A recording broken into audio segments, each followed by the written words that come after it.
Les gens se trompent sur une chose, faire de l'investissement immobilier sans emprunter, c'est nul à chier. Je me bats au quotidien contre la médiocrité et avoir 5 000 € sur ses comptes à 32 ans alors qu'on est bac plus 5, c'est pas ok. Quand les gens se demandent si c'est mieux d'investir dans un livret que laisser l'argent sur son compte courant, je leur dis c'est mieux que rien. Et si dans la vie tu veux mieux que rien, effectivement c'est ce qu'il faut faire. Beaucoup de gens ont du mal à parler d'argent, que ça soit en couple, en famille, mais pourquoi c'est aussi tabou ? Faut-il avoir un rituel autour de l'argent pour s'enrichir et devenir millionnaire et multimillionnaire ? Est-ce que vous êtes déjà posé la question comment devenir riche ? Bienvenue dans ce nouvel épisode. Aujourd'hui, j'ai le plaisir d'accueillir Delphine Pinon. Salut Delphine. Hello Maxence. Donc juste avant qu'on parle d'argent, d'investissement, je vais te laisser te présenter pour les personnes qui ne te connaissent pas. C'est la première fois qu'on se rencontre en chair et en os. Exactement. On s'était peut-être déjà vu un petit peu sur les réseaux interposés. Donc je vais te laisser te présenter et puis ensuite j'ai pas mal de questions intéressantes à te poser pour avoir ton point de vue sur l'argent et les investissements. C'est parti. Comment je me présente ? J'ai plein de façons de me présenter, ça dépend souvent à qui je parle, j'ai plein de casquettes. Je suis entrepreneur, investisseuse, créatrice de contenu, podcasteuse moi aussi. Et mon sujet de prédilection, c'est l'argent. J'ai commencé à parler d'argent il y a 5 ans maintenant dans un podcast qui s'appelle Richissime. Et le sujet qui m'a le plus passionnée profondément, c'est celui de la psychologie de l'argent.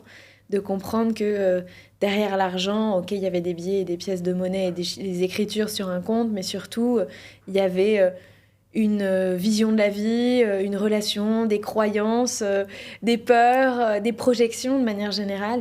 Et ça m'a passionnée d'essayer de comprendre pourquoi deux personnes qui ont des situations similaires vont peut-être avoir des trajectoires complètement différentes parce qu'elles ont des projections, des imaginaires, des vécus et des croyances complètement différentes vis-à-vis de l'argent et de ce qui est possible et accessible pour eux dans ce monde.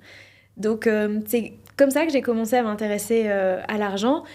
Puis forcément, j'ai commencé à faire aussi mes propres investissements. J'ai investi dans plusieurs verticales. Avec mon mari, on a commencé par l'immobilier. On a fait aussi de la sous-location. En ce moment, on est plus porté vers le rachat de business. On rachète des petits business, je vais décrire comme passifs ou semi-passifs, en tout cas qui ne nécessitent pas d'employés, des laveries, des car wash. Et puis, donc voilà, c'est une passion, l'investissement. En parallèle, donc il y a ce podcast, j'ai développé des formations sur ces domaines d'expertise du coup qui sont les miens en matière d'investissement et qui permettent de générer notamment des revenus passifs. C'est le top du top de ce qui se fait de plus rentable. Et quand c'est bien délégué, ça peut être passif. Et donc, je forme des gens sur ce sujet-là. Parce que l'essentiel de tes investissements, c'est en France. Tous mes investissements sont en France. Tous tes investissements sont en France. Tous nos investissements sont en France. Et quelle émotion as-tu lorsque tu entends le mot argent ? Première émotion qui te vient. En vrai, c'est assez neutre. Ok. Ça, c'est assez marrant comme question. Par exemple, tu vois, les hommes, argent pour une immense majorité égale liberté. Et j'ai le sentiment, pour les femmes, égale sécurité. Exactement. Ouais. Est-ce que toi, tu as un peu ce même ressenti ou... Il y a des émotions de genre sur l'argent. De toute façon, les femmes et les hommes n'ont pas le même vécu vis-à-vis de l'argent. La société ne leur envoie pas du tout la même chose, notamment sur ce qui est possible ou non d'accomplir. C'est un homme, trentenaire, célibataire, viendrait jamais te voir en te disant... Je suis pas sûre que, je suis seule, je suis pas en couple, je suis pas sûre que c'est le bon moment pour investir. Peut-être qu'il faudrait que j'attende d'être un peu plus stable et de trouver quelqu'un. Toi-même, ça te fait sourire. Genre, aucun mec dirait ça. Tu n'imagines pas le nombre de femmes qui ont ce discours de oui, mais je suis solo, je suis pas accompagnée. Alors, il y a aussi le sujet des mamans solo, tu vois, mais la femme va naturellement se poser la question, est-ce que je suis capable ? Et notamment quand on parle d'investissements qui ne sont pas juste de déplacer une somme d'argent d'un compte A vers un compte B et de choisir quelle est l'enveloppe qui a le moins de frais et voilà. Donc quand il s'agit par exemple de l'immobilier, mais ça effraie les femmes qui sont seules, vraiment. Et elles sont en minorité à investir sur ces projets-là. Parce qu'on voit encore, c'est un univers assez technique. Il y a trouver des opportunités, on n'est pas sûr de soi. Ensuite, il faut faire financer, on n'est pas sûr d'être accepté et d'être capable de défendre un dossier auprès d'une banque et d'avoir aussi suffisamment de capacité financière. On va toujours se diminuer. Alors, les travaux, je t'en parle même pas. Et ensuite, gérer seul la charge qu'on projette d'avoir avec des locataires. Ah, mais s'il m'appelle, etc. à ce moment-là, s'il ne paye pas son loyer. Comment je vais régler tous ces problèmes? Et finalement, tu fais la somme des problèmes. Et je dis pas qu'il n'y a aucun problème dans l'immobilier. Enfin, voilà, c'est comme un business. On doit gérer souvent des challenges qui arrivent au fil des jours. Mais l'homme va se dire ok, bon, tout va pas. Je sais qu'il y aura des problèmes. Je me sens capable de les surmonter, quoi. Rien qui soit insurmontable. L'homme va plus naturellement se dire ça. La femme va se dire oh. Et ce qui est paradoxal, parce que les femmes, et ça c'est démontré, ont des capacités de résilience et de faire face à l'adversité qui sont bien plus importantes que les hommes. Notamment on accouche, une naissance, j'allais dire, je pense que une chaque grossesse, homme est une fiotte à côté. Grossesse plus naissance, déjà, t'as toute personne qui a donné naissance à un enfant. Je pense qu'il n'y a pas grand-chose de plus compliqué dans la vie. C'est vrai que nous, en cas de séparation, de divorce, on est beaucoup plus fragilisé que les hommes et on est résiliente et on s'en sort. On a aussi beaucoup plus la charge des enfants dans les cadres de séparation. Pareil, on s'en sort. La vie nous fait un peu moins de cadeaux. Si tu pars à un âge avancé, nous les femmes, on se retrouve seules à un moment donné. Les hommes, majoritairement, ils meurent dans leur lit chez eux. Quand on parle de vieillesse, les femmes, elles meurent seules en maison de retraite. Ou seules chez elles, mais pas forcément. Ouais, et en plus, je crois que les femmes vivent en moyenne un peu plus de 6 ans qu'un homme. Je crois que c'est 79 ans d'espérance de vie pour un homme et un peu plus de 85 ans pour une femme. La moyenne. Et il y a des femmes qui vont vivre 10, 15, 20, 25 ans, 30 ans seules. Et on sait aussi qu'à cet âge-là, il y a toutes des problématiques d'être seule. Les enfants viennent pas forcément nous voir tous les jours, etc. Je pense qu'on n'imagine pas, nous, à nos âges...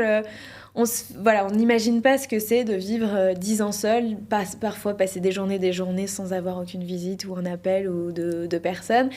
Et donc ça demande des capacités qui sont incroyables et qu'on développe aussi tout au long de notre vie. Donc, je suis désolée, mais effectivement, oui, quand un locataire appelle pour dire qu'il a un problème de chaudière, en fait, des fois, j'ai envie de dire, arrêtons, quoi. Il n'y a aucun problème avec l'investissement immobilier ou l'investissement dans une laverie ou autre, le type d'investissement que je fais, qui soit insurmontable pour une femme seule, et même si elle a des enfants à charge.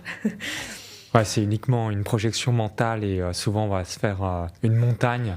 Et c'est pas une projection individuelle, c'est une projection sociétale. C'est tout un conditionnement. Des fois, je me dis, en quoi j'ai été exposée à des schémas patriarcaux? J'ai pas l'impression... C'est tellement internalisé, en fait. C'est tellement internalisé, mais la répartition des tâches dans le couple de mes parents... moi, je me rends compte que dans mon couple, on a une répartition des tâches qui est assez genrée. En fait, je me dis, ok, donc je l'ai bien appris quelque part. Qu'est-ce qui fait que moi, je me positionne plus facilement sur ces tâches-là et mon mari sur d'autres? Enfin, voilà, mine de rien, on ne sait pas d'où ça vient exactement, mais on a été exposés à ça. Et donc, oui, il nous faut surmonter, nous les femmes, beaucoup plus de barrières mentales pour se lancer et pour faire des choses. Et dans l'entrepreneuriat, c'est pareil.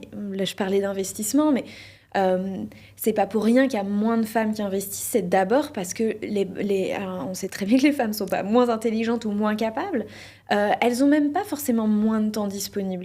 C'est juste qu'elles s'en sentent moins capables. Elles s'en sentent moins capables. Elles ne sont pas moins capables. Donc forcément, à partir du moment où tu penses que... Il y a cette phrase qui dit que tu penses que ce soit possible ou pas possible, dans les deux cas, tu as raison. Complètement. Est-ce que tes parents, ou tu viens d'une famille d'investisseurs, ou à l'inverse, tu es la seule personne qui a franchi le pas et tout le monde t'admire par rapport à ce que tu réalises? Dis-nous tout par rapport à ton enfance et l'expérience liée à ta famille. Je viens pas du tout d'une famille ni entrepreneuriale, ni d'investisseurs. À la fois famille proche, mais famille élargie aussi. Il y a des salariés, il y a des fonctionnaires dans ma famille. Donc tu n'étais pas prédestinée à faire ce que tu fais aujourd'hui? Non, et ça a toujours un petit peu... Mes choix de professionnels ont toujours un petit peu détonné. Et c'est drôle parce que quand tu dis... Moi, j'ai toujours l'impression que, encore même aujourd'hui, on me soutient pas vraiment. Alors, ma famille très proche, oui. Je suis désolée pour ma famille un peu plus éloignée qui entendra peut-être ces quelques mots sur ce podcast, mais j'ai vraiment cette impression d'être encore une espèce d'ovni qu'on ne comprend pas. On ne comprend pas ce que je fais, mais du coup, ça génère plus de méfiance et de défiance que de soutien et d'approbation. Et potentiellement de la jalousie ou pas forcément? Je pense aussi. Un petit peu, ouais. Je peux pas extrapoler, mais Tu le pense aussi. perçois, entre guillemets, comme cela. En tout cas, tu peux le ressentir Mais un avant petit tout, peu. je pense que ce qui heurte, c'est... Mais moi, je l'ai connue toute petite. Je l'emmenais en vacances avec nous. Je lui ai changé ses couches. Enfin, tu vois, mes oncles et mes tantes ont dû me changer mes couches à un moment donné. Et il y a ce truc de... Je la connais depuis toute petite. Et à quel point ça me challenge de la voir publiquement s'exposer comme ça sur les réseaux sociaux pour parler d'argent. Avec un univers de marque autour de Richissime, déjà rien que le nom Richissime, faut l'assumer, tu vois. Je suis pas sûre que dans ma famille on se dise ah c'est ma cousine ou c'est ma nièce ou c'est ma tante, j'en sais rien, tu vois. Il y a ce nom Richissime que j'ai choisi pour susciter une réaction. Parce que même pour un mec, ça surprend un petit peu, entre guillemets, donc je confirme. Et puis, une femme qui incarne ce mot, quoi, et visuellement dans mon branding, je fais des shootings avec des faux billets, j'ai un money gun où les billets volent, je suis dans des baignoires de faux billets. Enfin, il y a tout un univers visuel de est-ce qu'on peut arrêter avec...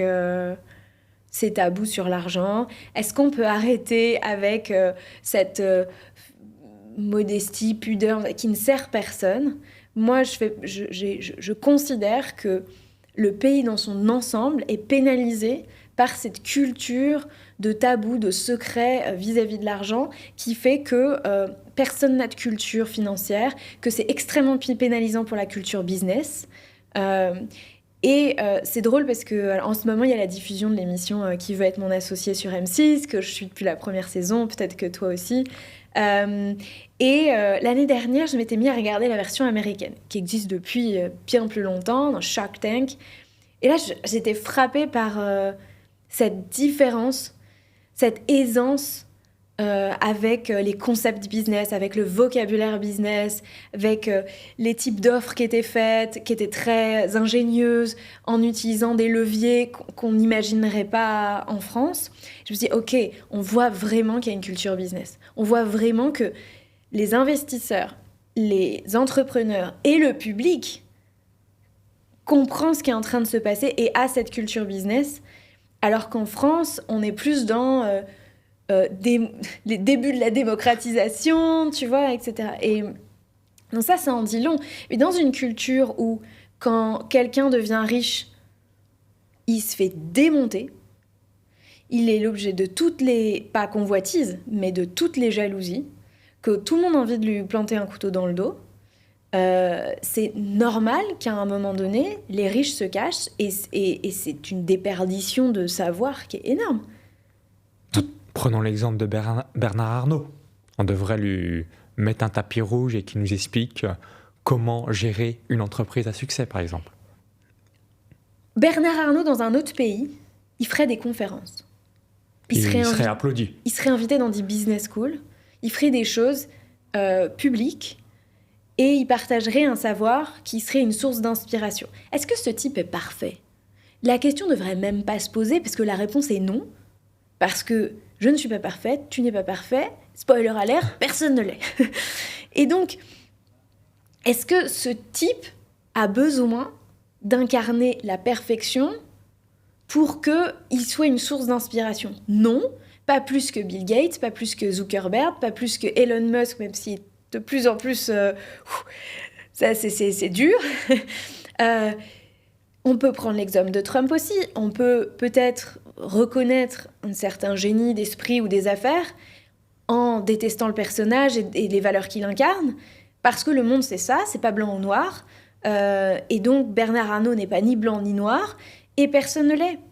Et les gens qui sont riches ou qui s'enrichissent ne sont ni blancs ni noirs. Je ne suis pas une femme parfaite et il faut arrêter d'attendre que les gens qui s'enrichissent se drapent de vertu pour justifier qu'ils soient dignes de prendre la parole, qu'ils soient dignes de parler de ce dont ils parlent ou d'être fréquentables, etc. Et donc, à partir du moment où tu deviens un peu un paria, une persona non grata, ou dès que tu s'enrichis, en fait, tu deviens la cible d'eux, oui, en France, c'est le règne du pour vivre heureux, vivons cachés.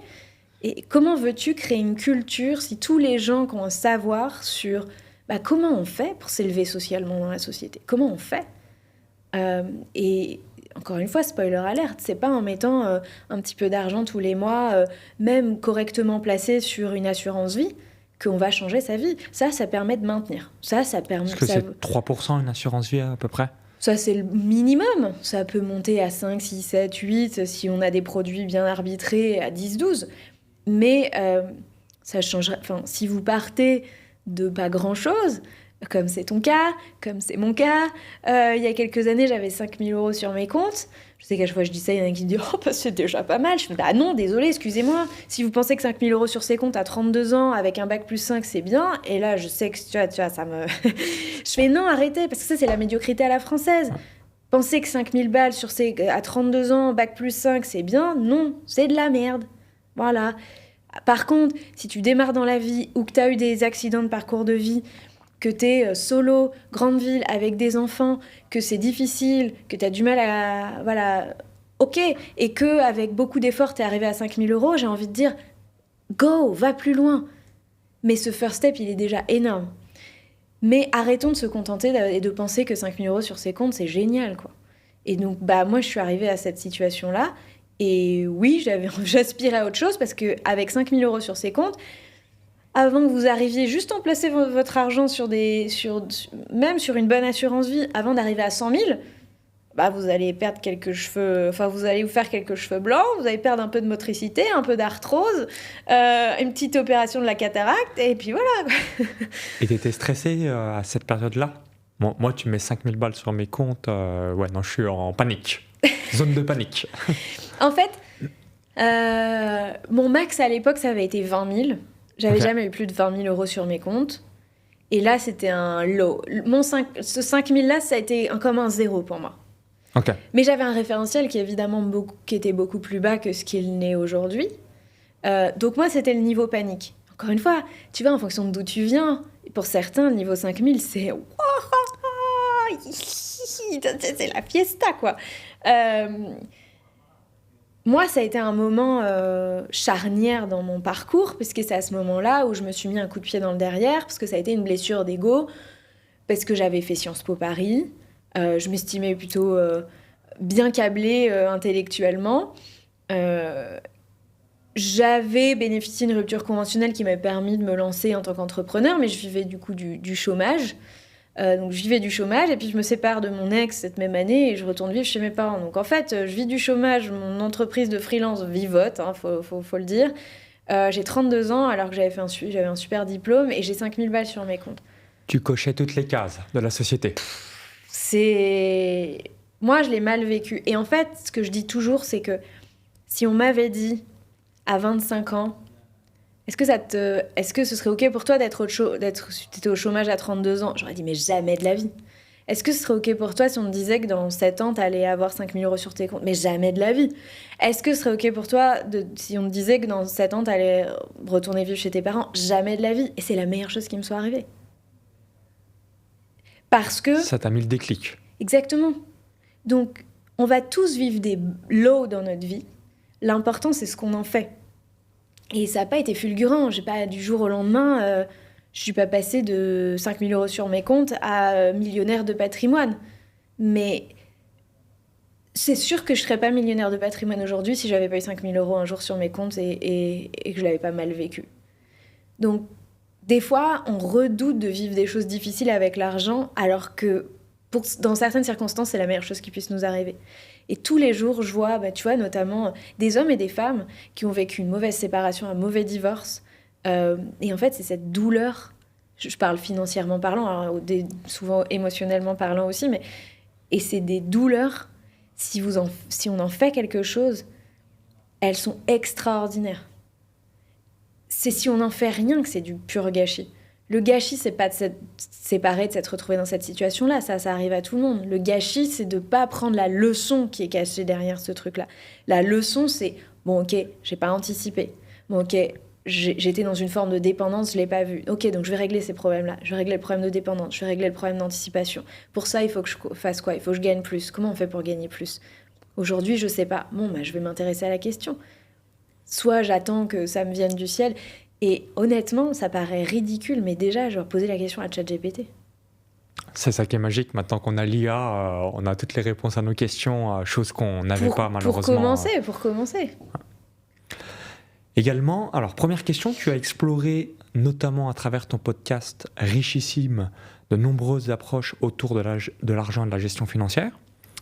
Quelle a été pour toi la plus grande prise de conscience personnelle au sujet de l'argent ?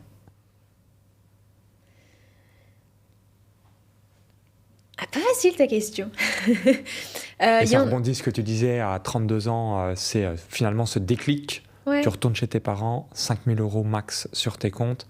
C'est peut-être là où tu as une prise de conscience énorme. Il y en a plein, mais je crois que la plus fondamentale et celle qui va le plus servir aux gens, c'est que notre plus grande source de richesse, c'est nous-mêmes.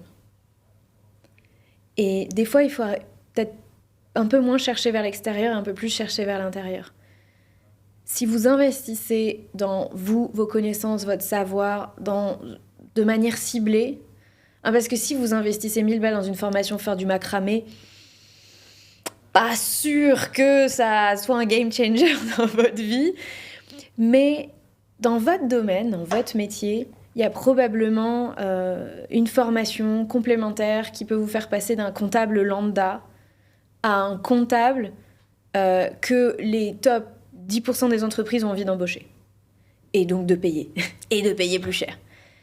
Et en fait, c'est vous, c'est votre savoir, alors c'est des connaissances ou des compétences, ou alors on appelle ça comment, un mindset ou un savoir-être, tout ça va être transformé normalement. C'est juste se dire, aujourd'hui je suis dans la moyenne, comment je fais pour être dans le top ? Déjà dans votre domaine. Et ça existe dans tous les domaines. Ça existe dans le ménage, ça existe dans la comptabilité, ça existe dans l'entrepreneuriat en ligne, ça existe dans l'investissement. Ok, aujourd'hui j'ai fait un Pinel. Est-ce qu'il y a des gens qui font mieux que ça ? Oui, comment ils font ? Est-ce que je peux m'intéresser à cette question-là ? Et rien qu'en se posant ça, vous allez voir que votre vie va changer. Juste cette réflexion-là, comment je peux faire mieux que ce que je fais déjà dans mon domaine ? Et la réponse est quasiment toujours commencer par investir sur vous. Parce que il y a bien une grande illusion, et l'Internet facilite, appuie un petit peu, augmente cette illusion, c'est qu'on peut changer sa situation sans rien changer à sa vie. J'aimerais bien avoir 10 000 € par mois, mais alors, donc sans investir sur moi, sans investir tout court d'ailleurs, sans rien changer à mon emploi du temps, sans rien changer à mes habitudes, à mes lectures, sans changer, sans devenir plus intelligent, sans côtoyer des personnes différentes, c'est quoi ça ? Ok, ta meilleure chance de gagner de l'argent dans ce cas-là, c'est effectivement d'acheter un ticket de loto. C'est ta meilleure chance et c'est une chance sur 14 millions. Et c'est ta best chance, vraiment. Donc, c'est illusoire de penser c'est Einstein qui disait la folie, c'est de penser qu'on peut avoir un résultat différent en faisant toujours de la même chose. Il y a un facteur qui va devoir changer. La manière dont vous investissez, la manière sur vous, sur l'extérieur, la manière dont vous placez votre argent ou votre intelligence financière ou vos compétences. Ne serait-ce que vous êtes top dans votre métier, mais personne ne se rend compte. Bon, c'est pas la faute des autres, c'est votre faute. Vous êtes nul en communication, vous êtes nul en négociation. Voilà 2 compétences qu'il faudrait apprendre. Voilà. Et franchement, normalement, en plus, c'est des compétences, franchement, quand on les possède, on est plutôt bien armé dans la vie pour gagner plus d'argent. Complètement, alors vraiment avoir ces notions. Donc, de mon côté, depuis le 1er février 2011, j'ai investi plus de 300 000 € en mois. Ouais. Et à chaque fois que j'ai fait 1 €, 1 €, 40 €, 1 €, 40 €. Donc, vous êtes votre propre BCE par rapport à cela. C'est ce qui m'a permis donc, de générer, depuis le 1er février 2011, donc, plus de 12 millions d'euros de chiffre d'affaires cumulé. Ouais. Et bravo. Plus de 4 millions d'euros de patrimoine net. Ouais. Tout ça en partant d'une ferme agricole, donc je ne peux que confirmer l'investissement en soi. Nous sommes notre meilleur investissement et ça rebondit aussi sur ce que tu évoquais il y a quelques instants. Souvent, quand on est de 0 à 20 000, 30 000, 50 000 euros de patrimoine, on va se dire est-ce que je peux investir dans telle ou telle action en bourse ou quoi que ce soit. Mais le meilleur investissement, c'est en nous. Pourquoi ? Parce que ce qu'on a ici entre nos deux oreilles, personne ne peut le taxer. Et toutes les compétences, connaissances qu'on a, c'est hors norme. Et souvent, ça fait sourire quand les gens veulent économiser 1000 balles ou 2000 balles sur certains conseils, alors que d'avoir ces connaissances, ces compétences, le réseau, le contact, etc., à l'échelle d'une vie, ça peut valoir des millions. Exactement. Et en fait, c'est... Tu vois, le fameux cap de j'ai 10, 20, 30 000. Il y a un truc que je voudrais faire remarquer, c'est que moi, ce conseil, je le donne pas systématiquement parce que ça dépend comment la question m'est posée.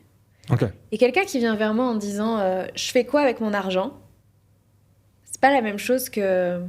C'est quoi le meilleur conseil que tu pourrais donner à une personne qui a 20, 30 000 euros d'épargne pour s'enrichir rapidement ou pour gagner plus 10 000 euros dans l'année ? Perso, moi, c'est uniquement investi en toi. Je vais même pas lui dire... Alors, je vais juste et tu vois comme les deux questions sont différentes ? Ouais, je comprends. Et moi, si on me pose la première question, je dis ok, t'as 20, 30 000, t'as besoin de combien d'épargne de précaution ? Ok, peut-être 20 000. Bon, t'as 10 000. 10 000, c'est pas énorme. Ça va être insuffisant. Tu peux peut-être acheter une laverie ou alors tu peux le placer sur une assurance vie. Je te conseille 2-3 partenaires, écoute 2-3 épisodes and go. Okay. Tu te rends compte que c'est pas la même valeur, c'est pas la même question. Quand quelqu'un vient me voir, c'est quoi ton meilleur conseil pour si je dois multiplier mon épargne par 2 cette année ou si je veux, etc. Je fais ok, là, achète une formation, peu importe le domaine. Ça n'a pas besoin d'être la mienne. Parce que moi, c'est une formation pour investir, mais sauf que peut-être que ce qui marcherait le mieux pour toi, tu vois, si t'es comptable, je reprends cet exemple-là, c'est de trouver une formation sur l'IA et de bûcher et d'apprendre comment tu peux l'appliquer dans ton domaine pour devenir un top performer dans ton cabinet, ou si c'est ton propre cabinet, et ensuite voir, je sais pas, peut-être dans un an, tu vas essayer de te faire embaucher dans un autre cabinet qui valorisera cette compétence, et là tu peux faire plus 10, plus 15, plus 20 en une année, en une bonne négociation, parce que tu as acquis une compétence supplémentaire. Complètement. Il y a des bonnes et des mauvaises questions, contrairement à ce qu'on dit. Et la manière dont vous posez les questions à quelqu'un dont vous attendez un conseil est fondamentale. Vraiment. Et pour rebondir par rapport à Einstein que tu as évoqué il y a quelques instants, il évoquait, pour résoudre un problème, j'ai 1 heure, 57 minutes ou 55 minutes ou 59 minutes, je me souviens plus exactement, je me poserai la meilleure question et seulement 1 minute ou 3 minutes ou 5 minutes pour trouver la réponse, parce qu'en fait les réponses c'est extrêmement simple pour le cerveau et c'est pareil pour l'intelligence artificielle. En fait c'est de poser les meilleures questions possibles puisque la réponse on l'a en nous, et souvent on se pose les mauvaises questions, ce qui amène malheureusement aux mauvaises réponses. Le cerveau trouve des réponses à toutes les questions qu'on lui soumet.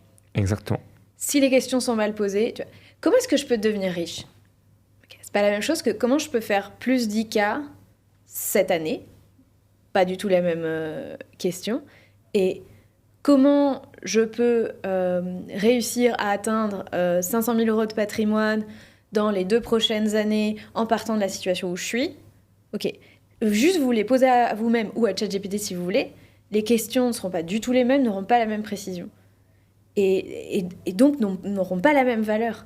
C'est un peu comme si vous croisiez Mbappé demain et que vous disiez alors monsieur Mbappé, comment on fait pour devenir sportif professionnel ? Le mec n'a pas 4 heures à vous consacrer, tu vois. Et il faut trouver la question à laquelle il peut répondre en 30 secondes qui va vous apporter le plus de valeur pour respecter son temps et respecter le vôtre. Quel genre de conseil il va donner de manière intelligente si votre question elle est trop large en fait ? Dites-vous qu'à chaque fois que vous avez quelqu'un que vous estimez être compétent en face de vous, c'est un Mbappé. Vous devez être respectueux de son temps et de son expertise, et si vous lui posez la bonne question, il sera encore plus heureux de vous répondre avec évidemment la bonne réponse. Franchement, si je suis Mbappé, ça me fait chier de répondre à cette question. Comment on devient... Et plus les gens sont sollicités, plus pareil, ça saoule d'avoir des questions entre guillemets générales et t'as plaisir de répondre justement à une question spécifique. Tu dis très bonne question, etc., etc. Alors maintenant, j'aimerais qu'on revienne et avoir ton point de vue. Donc beaucoup de gens ont du mal à parler d'argent, même en couple ou en famille. Ouais. Selon toi, pourquoi ce sujet reste-t-il encore si tabou? Et pour illustrer mes propos, est-ce que tu as déjà vu dans les moments familiales où on ne va pas demander combien tu gagnes ou si tu as déjà investi, quels sont tes revenus passifs, etc. Tu sens que ça amène une friction ou de l'électricité dans l'air. Pourquoi le sujet est si tabou en couple, en famille? Mais tu sais, je te parlais de ma propre famille. Moi, je pense que ça dérange que je parle d'argent ouvertement parce que pour certains, c'est vulgaire. Enfin, je suis une femme, la manière dont j'en parle, trop ouverte, trop transparente, enfin, tout ça, il n'y a rien qui va, quoi. En fait, c'est le serpent qui se mord la queue, mais les gens n'osent pas en parler parce que quand ils en parlent, ils se font dégommer. Quand c'est public, on se fait dégommer. Moi, plus je gagne, et c'est pas plus je gagne, plus j'en parle, mais je continue à en parler. Si j'arrête de parler d'argent et de ce que je gagne, j'ai loupé ma mission, enfin, de détabouiser le sujet, tu vois. Donc je continue à en parler, mais j'en parle toujours, j'en parle, mais plus les sommes augmentent, et plus je me reçois des sauts de merde. Donc, plus peut-être l'audience que tu as se sent déconnectée du résultat final qu'ils aimeraient atteindre et que tu as déjà obtenu. Il y a ça, et puis il y a les nouvelles personnes qui me découvrent et pour qui c'est stratosphérique, tu vois. Mais on en revient juste à la relation que tu as. Alors, avec la richesse, d'un côté, c'est une chose. Avec la pauvreté, c'est encore plus complexe.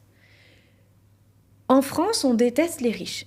Je veux dire, je ne peux pas dire ça. C'est factuel. La majorité des gens ont un problème avec le fait d'être riche, le fait d'en parler. Et quand je parle autour de moi, les plus nuancés se disent « Oui, mais moi, ça ne me dérange pas que les gens soient riches, mais c'est vraiment de le montrer, de se sentir obligé de le montrer avec ses montres, ses bagnoles. » Mais qu'est-ce qu'on s'en fout, en fait? Mais qu'est-ce que ça t'enlève à toi que machine ou machin s'achète une bagnole, s'achète un sac, se refasse faire les seins? Enfin, mais qu'est-ce qu'on s'en fout? Tu sais, ça change pas ta life. Complètement. Mais pour autant, tu vas avoir un avis, tu vas exprimer ton avis. Pour les plus violents, tu vas aller vous chier dessus et tu vas laisser un commentaire. Et moi, ça me dépasse, genre, get a life. Alors, tout le monde n'est pas un troll. Et il y a des gens qui me disent, mais continue Delphine, parce que c'est inspirant de voir que c'est possible, surtout pour ceux qui me suivent depuis le début et qui savent par où je suis passée, tu vois. Mais il y a quand même cette problématique avec les riches. Avec les pauvres, c'est plus ambigu. Il y a une relation de... Personne veut être pauvre, donc à la fois, on veut se distancer avec la pauvreté, et en même temps, il y a ce mythe du pauvre, du gentil pauvre, ou du pauvre sympathique. Et donc, du coup, le pauvre, il a de toute façon il attire plus de sympathie, il attire ou de la pitié, et ça veut pas dire qu'il faut... Enfin, ça veut pas dire qu'il faut pas un système qui aide à se mettre en selle, etc. Mais c'est juste, là, factuellement, le regard qu'on porte sur les pauvres est beaucoup moins dur, condescendant que celui qu'on porte sur les riches. Mais c'est sûr que sur les deux spectres, il y a un problème. Mais cet imaginaire autour du gentil pauvre qui, lui, ne me dérange pas. Et puis, de toute façon, je préfère qu'il est plus pauvre que moi, tu vois. À partir du moment où t'aimes pas les riches, le riche, ça commence à « t'es plus riche que moi hein. ». Complètement. T'es plus riche que moi et je considère que tu devrais pas, ou je ne sais pas quoi, ou pourtant on a la même trajectoire, ou c'est la jalousie, c'est tout ce que tu veux. Tant que la société dans son ensemble n'accepterait pas que des gens s'enrichissent et c'est un choix individuel avant tout, c'est difficile à faire entendre que la pauvreté est en partie un choix. Tu vois, mais je lisais un post hier de Hormozy. Alors, j'ai plus exactement les terminologies, mais il disait en fait... qui est un marketeur américain. Qui est un businessman américain que vous devriez tous connaître, messieurs les entrepreneurs, by the way. Et il disait... c'est pas l'économie qui va mal. Alors ça, c'est un autre. Je mélange un petit peu, mais le discours, globalement, c'est la médiocrité fait plus de mal que l'économie, comment va l'économie et le baisse du pouvoir d'achat et tous ces autres facteurs. Et avant tout, si tu veux du résultat, il faut mettre les choses en œuvre. Est-ce que c'est plus dur pour certaines personnes que pour d'autres? C'est évident. Quand tu viens d'un milieu pauvre, quand toutes ces choses dont on dit ne sont pas hyper accessibles pour toi, que tu as à surmonter toute la culture familiale, le regard des autres, que tu n'as pas les codes, etc., et que tu as peu d'argent pour démarrer, ça va être beaucoup plus compliqué pour toi que celui qui est né avec les codes, qui a côtoyé des gens qui étaient plutôt aisés dans toute sa vie, qui a dans sa famille proche ou distante des gens qui entreprennent, qui investissent, etc. Donc oui, c'est plus dur pour certains que pour d'autres, ça c'est sûr. Mais ça ne peut pas être une excuse. Pour les deux, il faut travailler. Tu vois, il y a un truc qui m'énerve à chaque fois, on dit... L'entrepreneur le plus méritant, c'est celui qui vient du plus bas. Tu vois.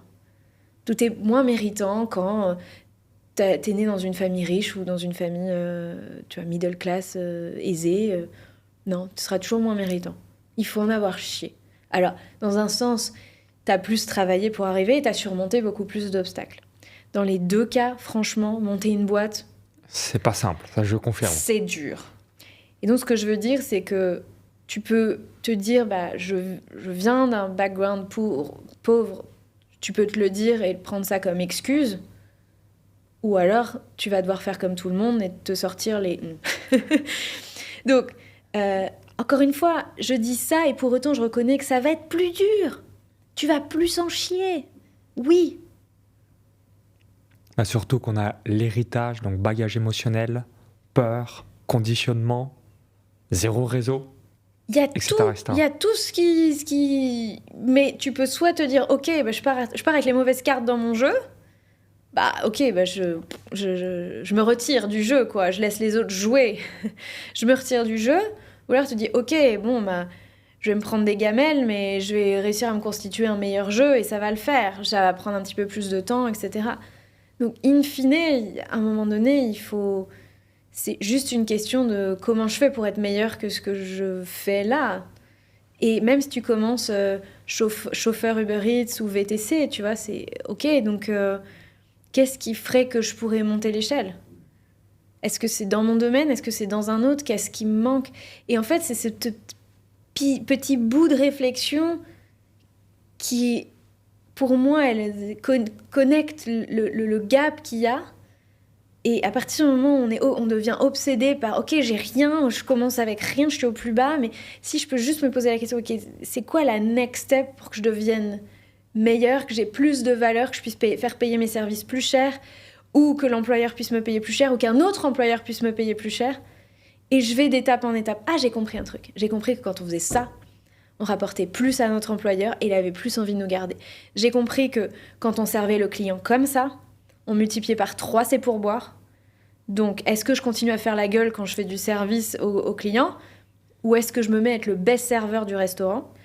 J'encaisse tous les tips, ensuite je vais voir le patron, je fais ok, je t'ai rapporté tant ce mois-ci, ou j'ai rapporté tant à l'équipe en tips, je veux qu'on revoie mon salaire, et s'il veut pas, c'est pas grave, t'iras vendre tes compétences ailleurs. Et l'univers récompense toujours l'extraordinaire. On va toujours taper meilleur restaurant XYZ ou meilleur film au cinéma, mais personne va se dire je vais aller voir un film moyen, ou etc. Donc c'est vraiment important d'augmenter sa valeur personnelle sur le marché, donc de l'augmentation de ses connaissances et compétences, parce que finalement, les résultats qu'on obtient pour aller à un niveau supérieur, c'est juste, il nous manque quoi ? Des connaissances, des compétences, du réseau. Et quand on met ça en place, c'est comme ça qu'on monte les échelons et qu'on a une meilleure vie. Il n'y a pas de secret. Hein. Alors maintenant, j'aimerais que tu nous partages, donc si tu devais donner un ou plusieurs conseils aux entrepreneurs pour mieux gérer leur argent et éviter les erreurs classiques, ça serait quoi ? Puisqu'en plus, tu accompagnes pas mal de personnes, c'est quoi un peu le top 3 des erreurs majeures que tu vois systématiquement ? Ça va peut-être t'étonner, mais déjà, gérer votre argent. Le nombre d'entrepreneurs qui ne gèrent pas leur argent. Regarder ses comptes, ce n'est pas gérer son argent. surveiller ses comptes comme le lait sur le feu, ce n'est pas gérer son argent. Et un business qui a à 10 000 € par mois. De revenus? Ouais. Donc, de CA. Donc 10 000 € de chiffre d'affaires par mois, parce qu'il y a une grosse différence entre tes chiffres d'affaires et ce qui te reste dans la poche. L'entrepreneur jusqu'à, allez, je dirais 200 000 € de chiffre d'affaires. Le solopreneur, infopreneur, j'imagine que c'est probablement la majorité des gens qui sont dans ton audience. Ouais. Jusqu'à 200 000 € de chiffre d'affaires, toutes tes erreurs de gestion financière... Enfin, t'as pas besoin d'être un financier toi-même pour pouvoir suivre à peu près ça sur un Excel.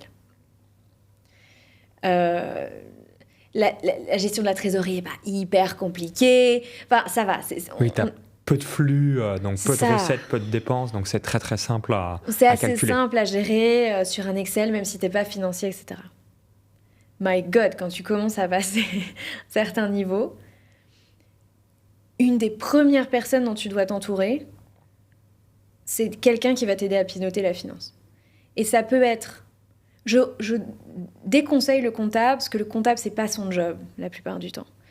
Donc, vous alliez chercher un profil financier, de finance d'entreprise, type DAF, externalisé, donc directeur administratif et financier, ou RAF, responsable administratif ou financier. Enfin, bref. Donc, avoir ces tableaux de bord. C'est ça. Parce qu'en fait, la croissance, elle est en partie pilotée par l'argent, par le cash. On peut avoir un business rentable et mettre la clé sous la porte. Ouais, c'est très difficile à le comprendre parce que les gens confondent profit et cash. Donc, chiffre d'affaires facturé, chiffre d'affaires encaissé. Ouais. Je vois très bien ce que tu veux dire. Si tes encaissements, tu fais payer ton service, ton produit en plusieurs fois. Mettons en plus les paiements 12 fois. Par exemple, tu as une offre à 12 fois 1000. S'il vous plaît, ne le faites pas. Moi, je limite à 3 fois. Il y a très peu d'échecs. Il y a très peu de... Sur une offre à quel tarif? 3 990 € actuellement. Mais tu as raison. Hein, de manière générale, en statistique, c'est max paiement 12 fois. Cependant, sur des offres vraiment high ticket, 30K, 35K, le fait de payer en 12 mensualités, donc si c'est 35K, ça peut être 3 000 € par mois, ça permet de faciliter la vente, mais c'est uniquement dans les offres premium et high ticket. Moi, je n'aime pas gérer les créances. Oh, voilà, le truc est mal passé, machin. En plus, historiquement, plus il y a d'échéances, plus les gens pensent que c'est un abonnement. Et du coup, ils sont dans une phase où... non, là, c'est vrai que ça fait 2 mois que je suis pas allée, je vais arrêter mes prélèvements. Non, c'est bon. Oui, c'est vrai que le mindset sur les programmes accompagnement formation, c'est un peu comme tu payes un loyer, 1 mois, tu n'es pas dans l'appartement parce que tu es en vacances, je vais pas payer ce mois-ci. Bah non, c'est pas comme ça que ça se passe, tu vois. Bref, la question de... donc, je reviens, donc, tu fais des paiements en plusieurs fois. Donc, mettons, tu as vendu pour 100 000 €, 30 000, je vais simplifier, 33. Mais si, pour générer ces 100 000 € là, tu as dépensé 20 000 € de coûts publicitaires et que tu as 20 000 € de charges fixes, bah en termes de cash, tu es à moins 7 000 sur le mois en cours. Voilà, tu as fait 20 000 de pub, tu as 20 000 € de frais et tu n'as encaissé que 33. Ok, tu as des encaissements à venir, mais en termes de trésorerie, tu as fait moins 7 000. Donc, vous augmentez les chiffres de tout ça, et vous voyez comment... c'est super, vous avez fait un lancement à 100 000 €, mais c'est pas... Vous perdez... C'est pas sur le compte en banque, non. Absolument. Sur le compte en banque, lui, il baisse. Donc, il faut comprendre ces notions-là. Il faut les suivre comme le lait sur le feu. Plus on parle, plus les sommes sont importantes. Et c'est quasiment tous les jours qu'il faut le piloter. Donc, si vous ne savez pas faire ou que vous n'avez pas envie de le faire tous les jours, il faut que vous ayez un freelance qui fait... Soit vous avez les moyens d'internaliser et vous recrutez, soit vous avez un freelance qui fait ça en plus de votre comptable. Ou alors demandez à votre comptable si c'est une prestation supplémentaire qu'il fait. Moi, j'aime bien que ce soit quelqu'un c'est pas le même métier. C'est pas le même métier pour moi.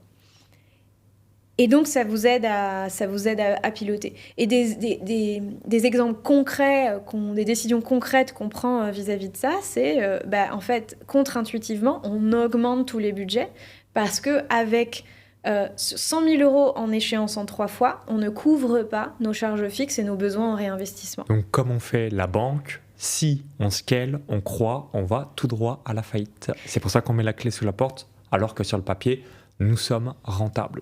Exactement, donc il y a plusieurs...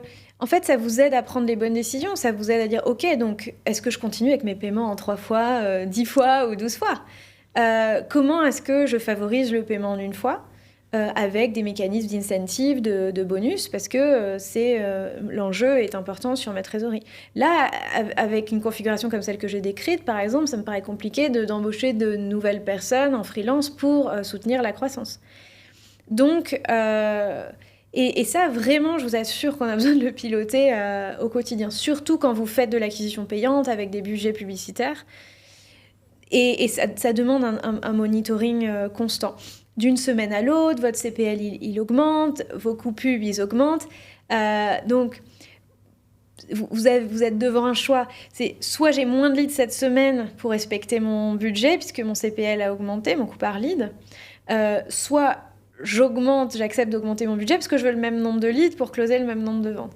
Et ça, c'est des arbitrages qui sont pas simples à faire. Mais si vous n'avez pas les chiffres sous les yeux, vous aurez du mal à faire ces arbitrages-là, savoir ce qui financièrement est le plus sain pour votre entreprise. Et on doit avoir toutes les casquettes quand on est entrepreneur. C'est souvent pas là où on est le plus fort, où les entrepreneurs sont le plus forts, la finance, à moins qu'ils aient un background dans ce domaine-là, mais c'est pas forcément là où ils sont le plus forts, c'est pas forcément là où ils ont de l'appétence. Et donc, moi, je vous recommande assez vite d'avoir quelqu'un qui travaille avec vous entre 2 et 5 heures par semaine et qui vous aide à mettre des dashboards financiers pour votre boîte. Vous allez très rapidement vous-même monter en compétences parce qu'il va falloir que vous les regardiez, il va falloir qu'au moins une fois par semaine, vous fassiez un point avec cette personne-là. Et je vous assure que ça va vous rendre un bien meilleur entrepreneur, dont, normalement, la première qualité doit être où est-ce que j'alloue mes ressources, qui sont mon argent, mon temps et mes efforts. Et toutes vos ressources doivent être allouées là où vous avez le plus gros problème en ce moment, le biggest constraint. Et donc, ce tableau, ça a l'air d'être rien, mais ça vous indique aussi où est-ce qu'est mon plus gros problème du moment. Et donc, je drop tout ce que je suis en train de faire. Je travaille sur ma campagne pub, mes ads qui sont pas performantes, je travaille sur mon pitch de vente pour mes équipes de vente, etc.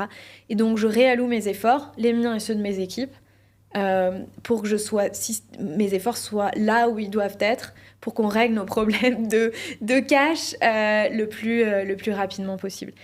Et si vous n'en êtes pas encore là, peut-être c'est pas facile à appréhender, mais je ne sais pas si tu résonnes avec ce que je dis. Ah, complètement, je ferai un petit résumé avec grand plaisir. C'est au quotidien, vraiment. Donc pour rebondir, je vais donner ma philosophie et ce qu'on fait au sein de l'entreprise. Donc par rapport à tous les KPI, on a vraiment 5 critères qu'on regarde, mais en mode comme psychopathe, le lait sur le feu. quasiment chaque jour. Donc premier critère, trésorerie. Donc combien à l'instant T il y a de cash sur le compte de l'entreprise. Ça, c'est le premier critère. Le deuxième... Et combien va rentrer, combien va sortir à court terme. Le deuxième, c'est l'afflux de trésorerie. Ouais, les flux de trésorerie. Donc, à chaque fois, on regarde dans la croissance, est-ce qu'on a un flux de trésorerie positif ? Donc, est-ce qu'il y a plus de recettes qui vont arriver versus dépenses ? Parce que moi, j'organise aussi de temps en temps des événements présentiels, mastermind, etc. Donc, il ne faut pas être là. Ah, j'avais pas budgétisé cette facture à 50K qui arrive, etc. Donc, parce que des fois, tu payes en upfront. Tu vois, là, aujourd'hui, avec, je te parlais de Google Ads, maintenant, on est passé en facturation mensuelle fin de mois. Mais punaise, tant qu'on était encore en paiement débit de carte bleue en temps réel, nous, on sort plusieurs dizaines de milliers d'euros par mois.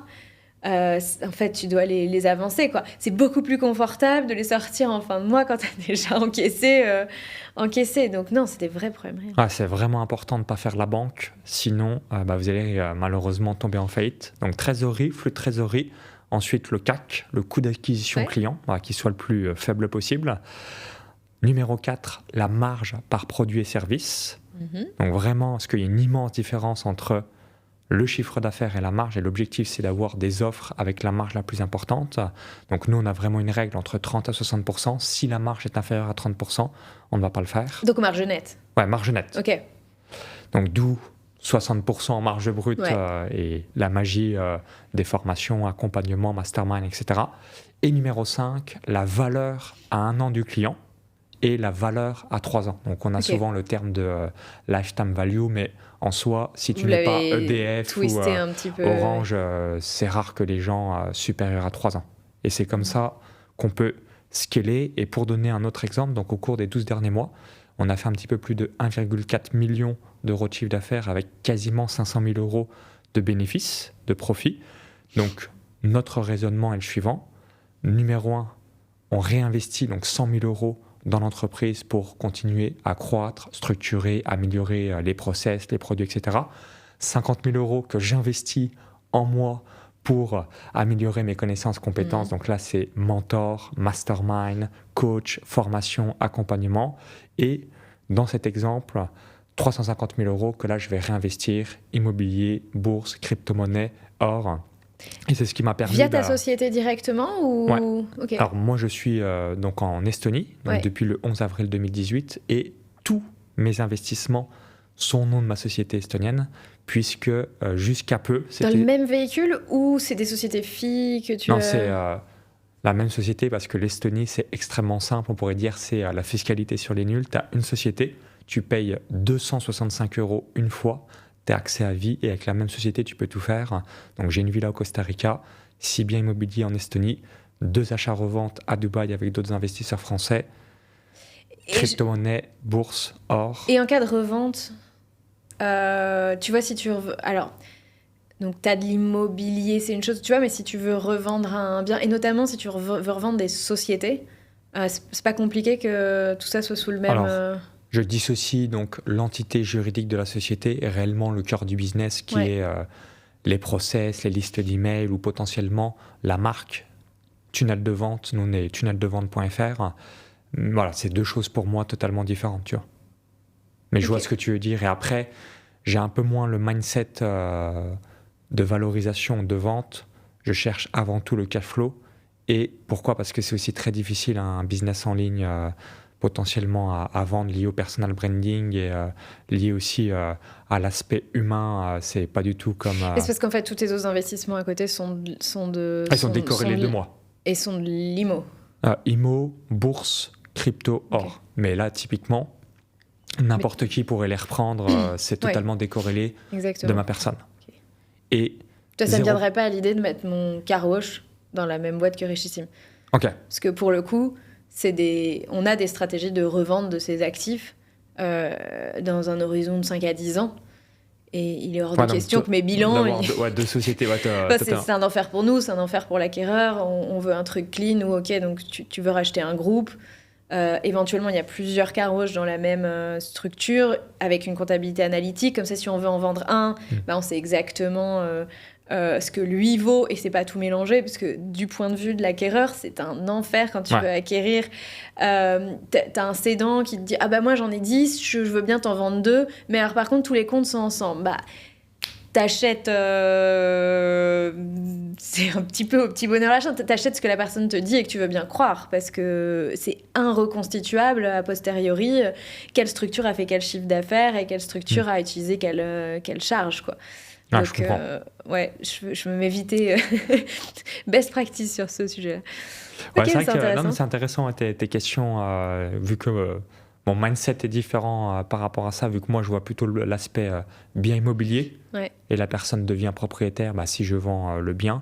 Et sur l'aspect business, dans mon esprit, c'est plus on achète une liste de prospects, clients, des process et moins l'entité juridique de la personne, mais je vois ce que tu veux dire par rapport à ça, et c'est peut-être quelque chose qu'on pourra améliorer évidemment dans les prochaines années pour en cas de revente potentielle du business.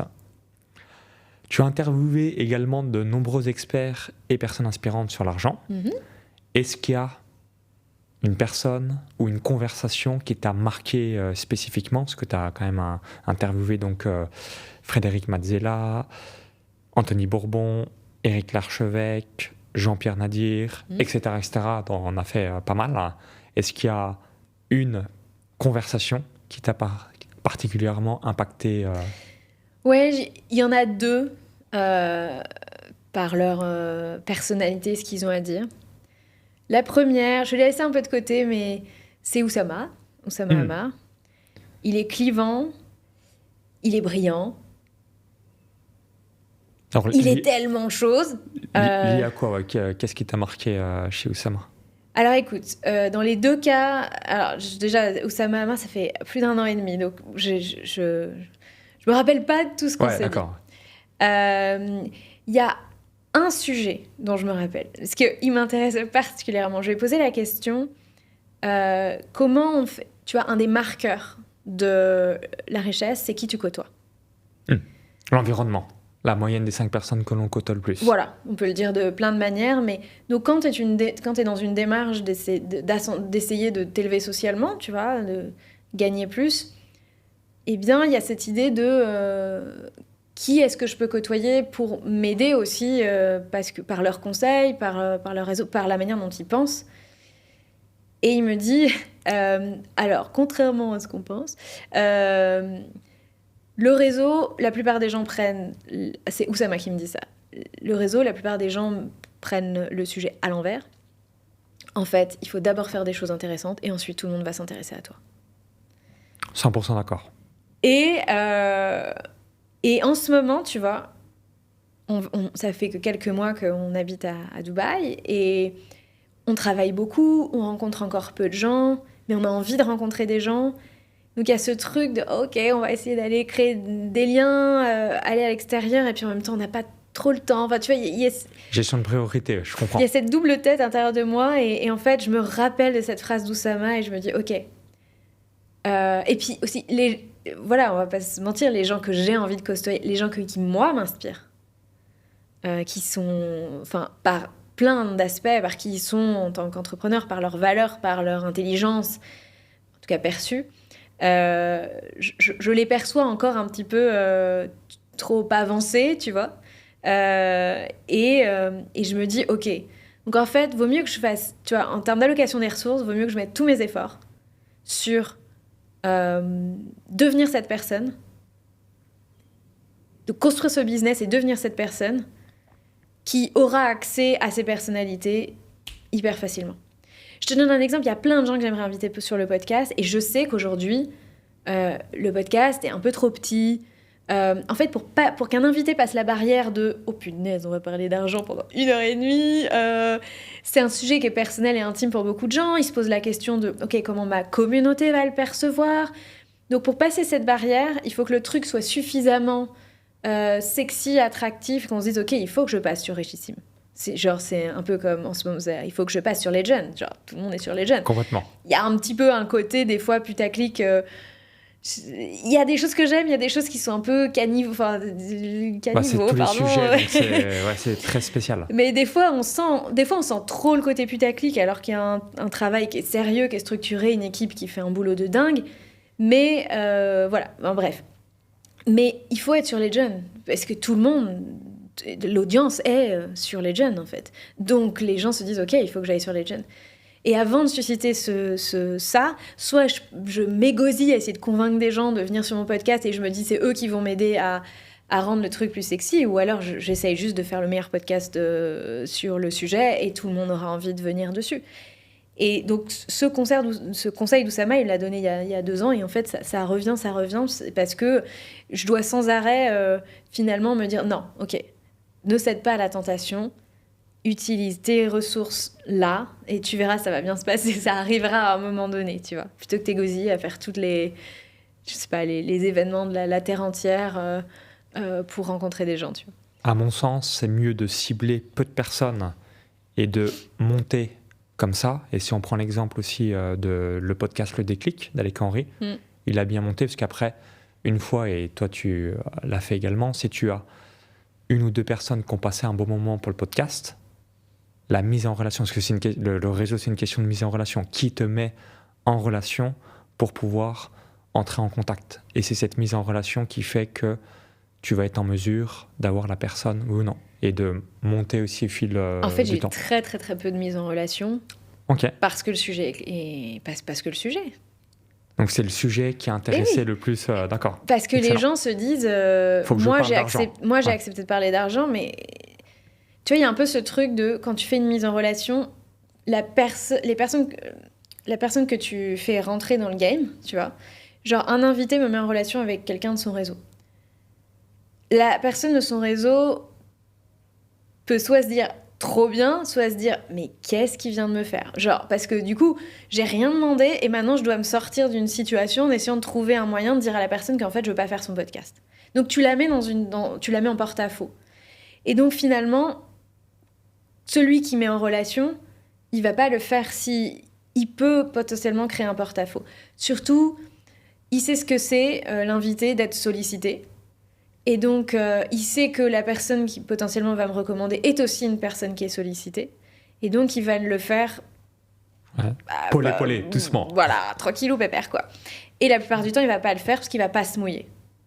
Et c'est OK. Moi, je comprends les enjeux et voilà, pas de souci là-dessus.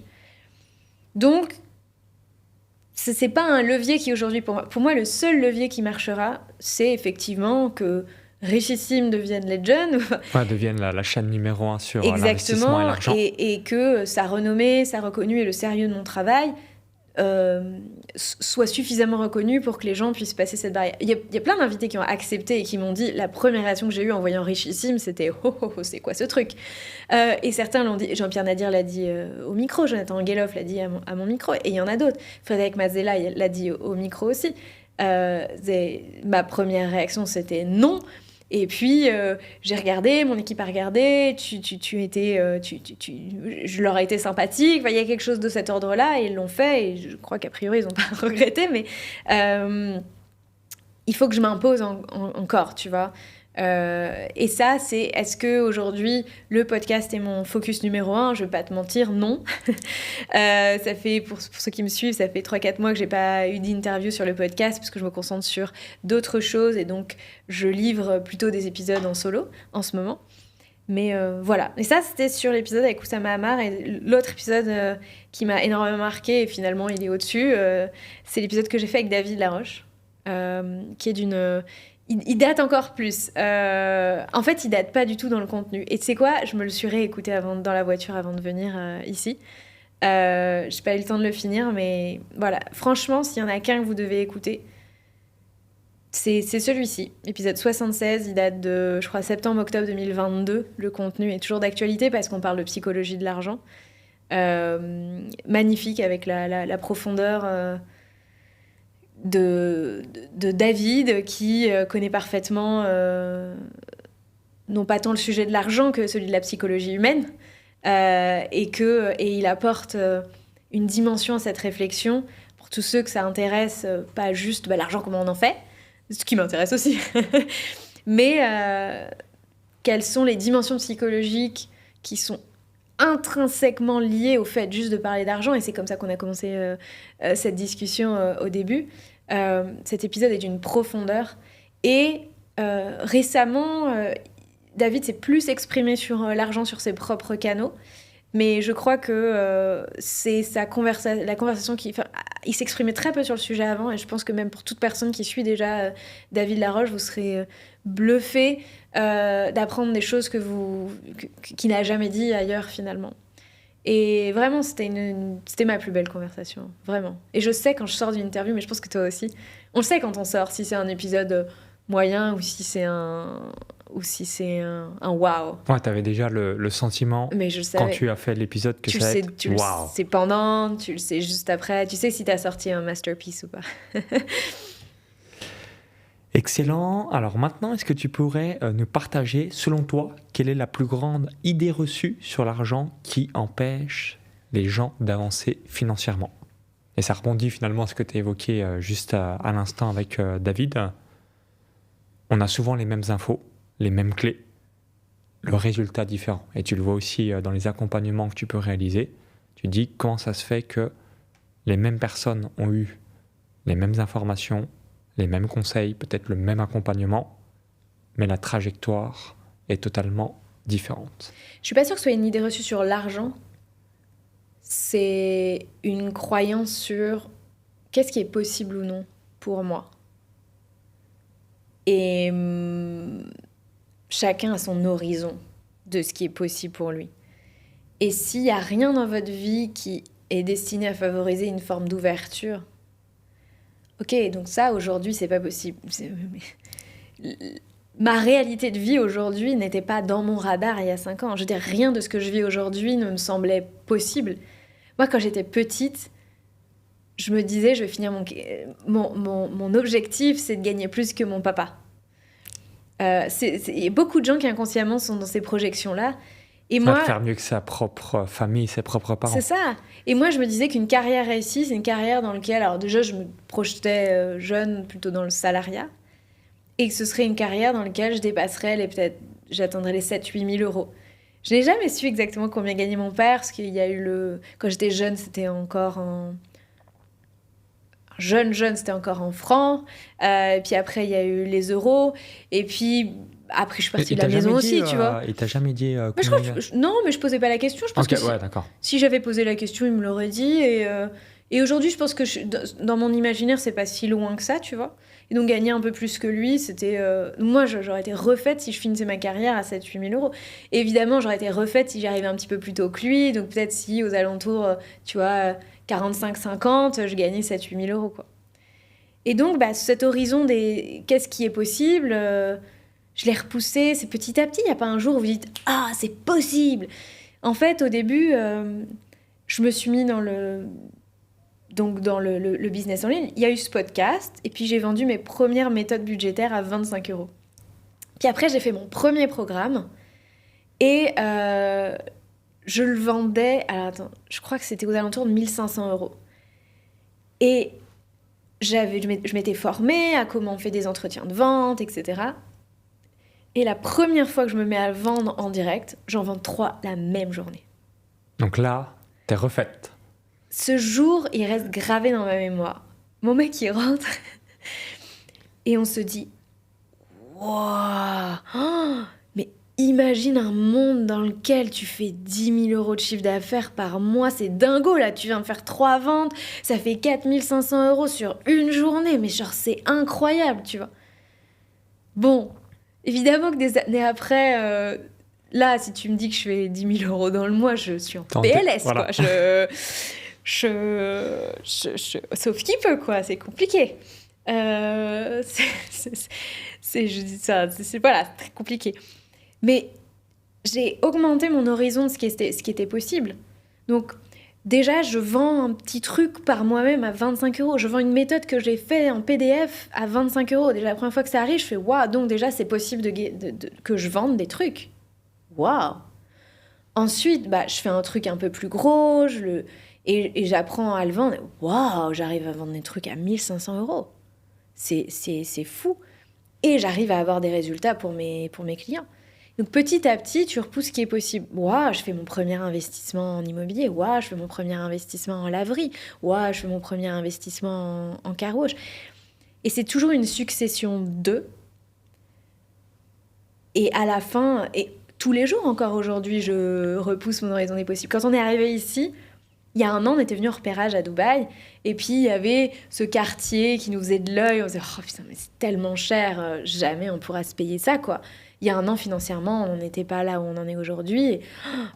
C'est pas possible, quoi. Bon, c'est le rêve, on verra et tout. On arrive ici et même encore en arrivant, nous, notre remboursement d'échéance bancaire sur notre maison vers Dunkerque, c'était 950 euros. Donc, tu avais le référentiel 1 000 euros max pour un loyer. 1 000 euros par mois. Non, mais je savais déjà ici...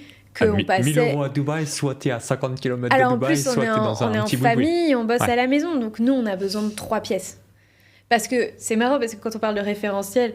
Et oui, en off, tout à l'heure, tu me disais, ici, il y a moins de familles, il y a plus d'expatriés en couple ou célibataires. Ah ouais, pour les francophones. Ouais, quand t'as un appartement avec une chambre, c'est pas du tout le même prix qu'un appartement avec 3 chambres. Et donc, du coup, on savait que de toute façon, c'était 6 000 balles minimum ici. Donc 6 000 euros de loyer mensuel. Ouais.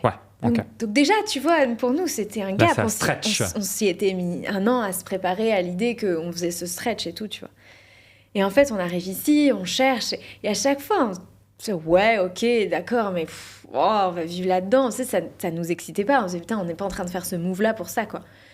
Et on remet tout en perspective. On fait, en fait, on se rend compte que c'est pas une question de moyens pour aller au-dessus et pour chercher l'appart là où on a envie d'y soit.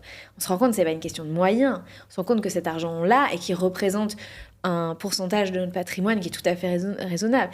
C'est juste que, en fait, on s'était pas du tout préparé à l'idée de faire x10. On l'a fait. 10 000 euros, c'est notre loyer aujourd'hui. Donc tu payes 10 000 euros par mois de loyer. Ouais. Ce qui est souvent un classique à Dubaï. Et cette décision, elle a eu énormément de conséquences juste dans les jours, dans les semaines qui ont suivi, juste 2-3 semaines qui ont suivi, sur repousser nos limites sur énormément de choses. Et attends, comprends-nous bien, hein. On n'est pas allé dans le premier shopping mall chez Cartier, Vuitton et machin. C'est pas ça que ça a fait. Ça n'a pas ouvert notre portefeuille en se disant on va claquer de la thune. Ça a ouvert notre horizon de ce qui était possible pour nous, ce qui était possible d'accomplir en tant qu'entrepreneur, ce qui était possible de vivre comme réalité au quotidien. Et ça a rendu accessible des choses qui, même quand on est arrivé à Dubaï, ne nous semblaient pas accessibles. Tout d'un coup, ça devient accessible. Et tous les jours, c'est un petit peu plus de ces choses-là qui deviennent accessibles alors qu'elles ne l'étaient pas. Donc, le conseil, c'est soyez vigilants à ce qui est aujourd'hui votre limite. Si aujourd'hui, votre limite, c'est « je ne vois pas comment, dans mon domaine, je peux gagner 2 000 au lieu de 1 700 euros », déjà commencez par cette limite-là avant de vous dire « je serai peut-être millionnaire dans 2 ans ». Étape par étape, step by step. Rendez cette réalité-là possible. Quand je peux passer de 1 700 à 2 000, comment je peux épargner 500 au lieu de 200 ? Comment je peux investir sur moi 2 000 au lieu de 300 ? Voilà. Est-ce que je peux payer une formation un peu plus chère qui va m'apprendre plus de trucs, me permettre d'avoir plus de résultats, etc. Faites-le étape par étape. Mais si vous ne le faites pas... Et dans l'exemple de Dubaï, pour revenir sur ce loyer, en plus ici, est-ce qu'on doit payer 1 an à l'avance ou 6 mois ? J'ai entendu dire que c'était un système de chèque. Donc vous, c'est au mois ou tu as dû quand même avancer en fait, 6 mois, 9 mois, 12 mois d'avance ? Nous, on a négocié, alors déjà 13 mois au lieu de 12. On a fait des petites négociations. On a négocié, ils appelaient ça en chèque, en 4 échéances. Donc tous les 3 mois. Et tu as 13 mois de location pour 12 mois payés. Oui. Donc, tu as eu 1 mois gratuit, entre guillemets. C'est ça. Ok, excellent. C'est ce qu'on a négocié par la négociation. Nous, on l'a négocié en 4 fois. Donc, évidemment, plus tu payes en une fois, plus la somme est importante. Plus c'est négociable. C'est négociable. Nous, ce que le propriétaire voulait, ce sont des Russes. C'était du cash. Donc, on paye toutes nos échéances en cash tous les 3 mois. Voilà, ça les a arrangés et c'était un levier de négociation. Bon, c'est pas très compliqué ici, ça pose pas de problème de retirer des sommes à 5 chiffres en cash, faut juste passer du temps devant le distributeur. Mais sinon, la banque va pas vous dire « Oh là là, qu'est-ce que vous êtes en train de faire là ?» Donc voilà, on l'a fait. Mais quand je dis 10 000, ça inclut... le loyer est un peu moins cher que ça. Ça inclut toutes les charges, j'imagine. Ouais, il y a X% pour l'agent, il y a X% de dépôt de garantie. On est censé les récupérer. Faut quand même, en l'occurrence, le dépôt de garantie pour nous, c'est quand même 10 000 balles. faut le sortir quand même. Et en fait... le système ici fait que tes charges de copropriété, de community, ils appellent ça. Donc, tu es dans des résidences ici, il y a des parties communes, il y a des jardins, il y a des piscines, il y a du personnel, il y a de la réception, il y a de la sécurité. Et donc, toutes les charges liées toutes les charges sont payées à un organisme, et c'est un pourcentage de ton loyer. Ok. Et donc, tout ça mis bout à bout, ça fait qu'effectivement, on est même légèrement au-dessus de 10 000 euros, au-dessus de 10 500 euros, quelque chose comme ça, par mois. De loyer. Donc, pour Dubaï, tu as un lifestyle certainement à 15K par mois, en moyenne. Ou 13, plus 12, que 15. Bah, à partir du moment où tu sors 10 000 par mois, oui, Alors nous, on n'est pas très dépensiers, on sort pas beaucoup. Voilà, donc peut-être t'as 4500, 5000 pour le reste à vivre. Ben, en fait, c'est juste que donc, la crèche, 1300, la mutuelle, 850 pour nous trois.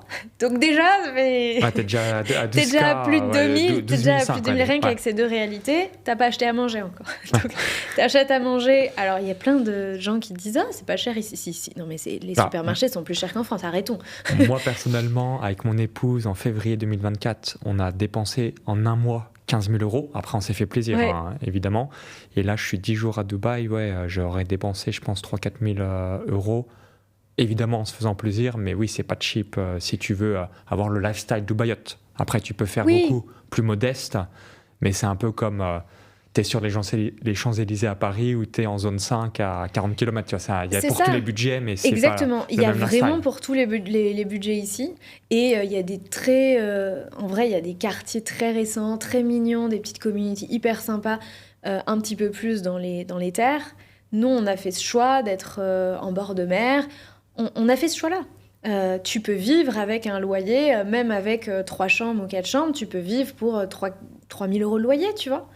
Même, je pense que tu peux trouver moins sans être dans des trucs créneaux. De toute façon, il n'y a pas vraiment de quartier craignos ici à Dubaï. T'en as pour tous les budgets. Mais c'est vrai que, bon, nous, on fait très peu de restos, on fait très peu de sorties. Voilà, donc il n'y a pas beaucoup de ça. Mais rien que la bouffe, la crèche, la mutuelle, je pense qu'on n'est pas loin des 3000. Ok. Du coup, comment tu maîtrises le lifestyle inflation? Parce que souvent, quand on est entrepreneur, on s'habitue à un certain confort de vie et parfois, on peut réduire le delta entre les revenus qu'on obtient versus le coût de la vie qu'on s'est mis en place, qui est beaucoup plus important. Comment tu gères ça mentalement, financièrement?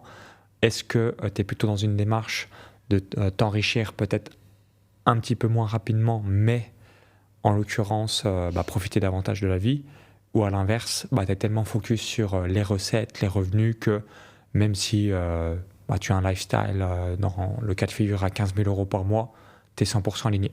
Notre lifestyle, il a toujours augmenté moins vite que nos revenus.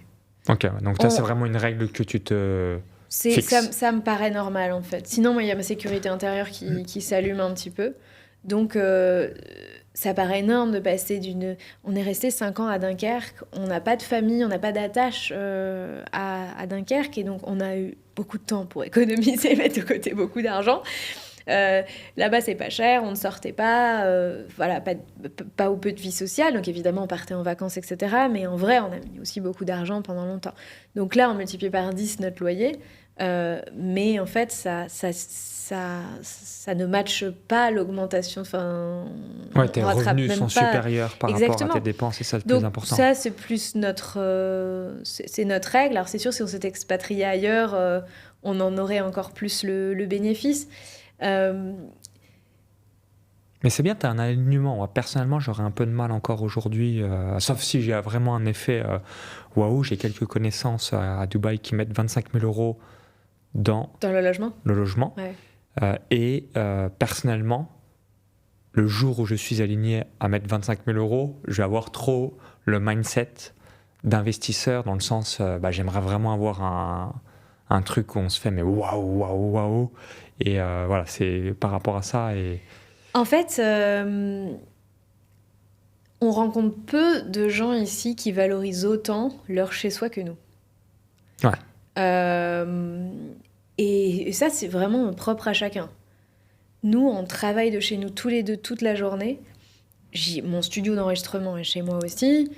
Et j'ai toujours eu ce truc de, quand je suis dans un endroit où il y a une belle vue...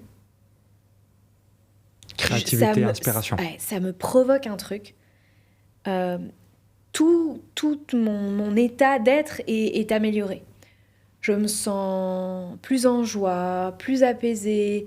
J'ai moins de coups de déprime, je suis moins fatiguée, je suis plus créative. En fait, et vu les métiers qu'on fait et vu au niveau auquel on les fait, ce truc-là, en vrai, a un énorme impact. Donc, On peut le voir d'un point de vue, ça n'est factuellement pas un investissement, c'est un loyer. Sauf que ça fait partie des choses qu'on considère comme étant des investissements sur nous-mêmes. Alors, c'est marrant parce que j'ai fait un épisode il y a pas longtemps où je me disais investir sur soi, est-ce que tout peut être un investissement sur soi? Genre, bah là, je me prends une petite bière sans alcool devant la télé, ah bah j'investis sur moi, j'investis sur mon repos. Je vais me faire les ongles chez Manicure, ah bah j'investis sur moi parce que vous comprenez, comme je passe sur les réseaux sociaux, il faut que je... Voilà, bon, spoiler alert, je ne suis pas manicurée. Tout peut finir par être j'investis sur moi, tu vois. Non, moi je n'ai pas cette naïveté de penser que tout ce que je fais est un investissement sur moi, même si des fois, en tant qu'entrepreneur, on a du mal à se reposer. Et donc, du coup, à chaque fois qu'on se repose, on se dit non, mais là, je le fais, ça va bénéficier à mon business. On n'arrive même plus à se dire qu'on a juste envie de se faire kiffer. C'est tout moment de kiff est un investissement pour être plus productif dans son business. Donc, ça, bref. Mais nous, on voit ça comme un investissement sur nous parce qu'on survalorise. C'est ultra important. À l'inverse, moi, les restaurants...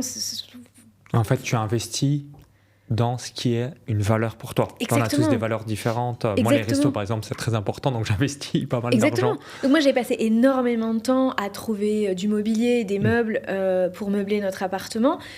On ne trouvait pas d'appartement qui était bien meublé. Alors ici, les goûts et les couleurs, il y a tellement de culture que quand vous louez un meublé, c'est pas toujours simple de trouver à son goût.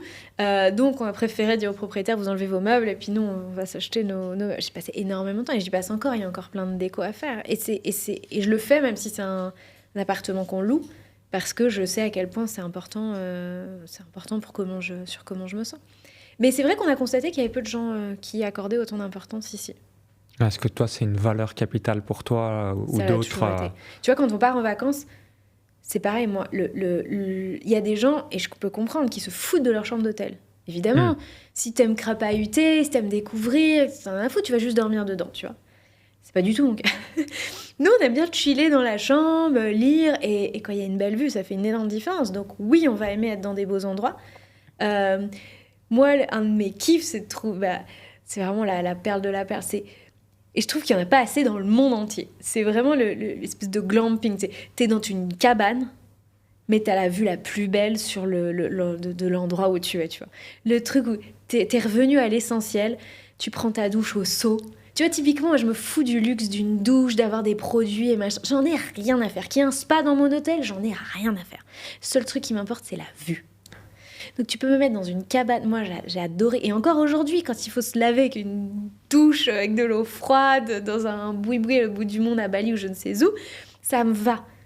Mais il faut qu'il y ait la vue. C'est la vue, t'es une créative. Il faut qu'il y ait le cadre, entre guillemets, que ce soit instagrammable pour moi et je me sentirais bien. C'est pour ça que j'aime les couchers de soleil, c'est pour ça que peu importe où je les regarde, tu vois. C'est l'esthétique du moment que je suis en train de vivre et c'est magique pour moi. J'aime la van life, parce que justement, ça t'offre ça. À ton avis, est-ce que tout le monde peut être libre financièrement? Et que penses-tu des nouvelles tendances, liberté financière ou encore les investissements passifs? Et selon toi, est-ce que tout le monde peut être millionnaire ou multimillionnaire? Tout le monde peut, mais très peu le seront. Et à ton avis, pourquoi? Je vais donner une petite statistique, parce que c'est quelque chose que je fais. Donc, je verse 150 € à mes deux nièces, donc Lina Rigotier et Mia Rigotier, parce que je me suis dit, et là, vous allez être choqués par rapport aux chiffres, 150 € par mois. Sur 60 ans, à 8%, on arrive à quasiment 2,5 millions. 150 € par mois. 60 ans, t'as dit? Pendant 60 ans, à 8%. C'est donc 8%, la bourse le fait. 60 ans, c'est tu mets un automatisme pour le mettre en place. Tu veux que ce soit de riches retraités. C'est vraiment en fait leur inculquer, parce que moi, c'est un truc qui me choque. C'est que le top 5% des Français a un patrimoine supérieur à 750 000 €.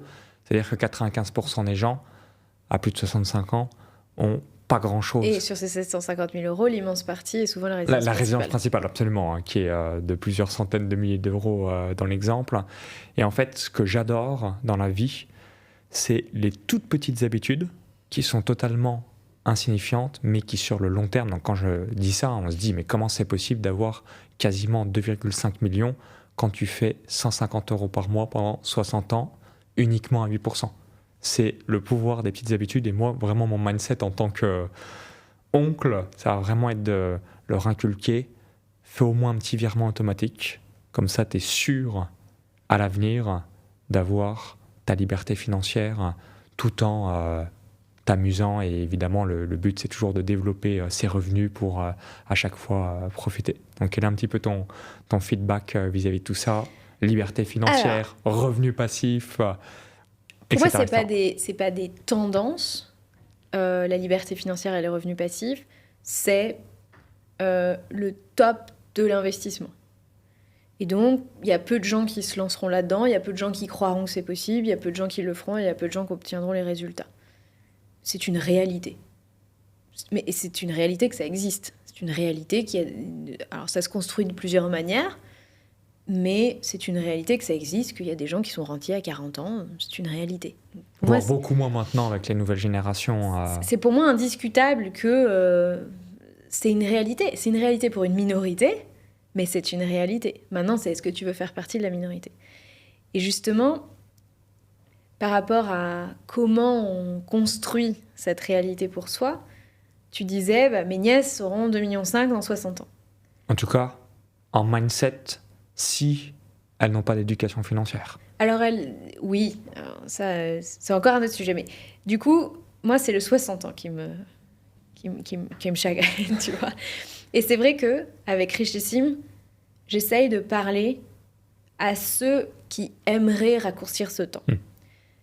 Tout le monde est capable de mettre de l'argent. Alors, est-ce que c'est 150? Est-ce que c'est 20? Est-ce que c'est 500? Ok, mais tout le monde est capable de mettre de l'argent à 8% sur une longue période. Alors, il ne faut pas y toucher. Ça c'est plus compliqué. Mais ça ne change pas une vie à court terme. Et moi, je ne suis pas dans le business du make money, je suis dans le business du changement de vie.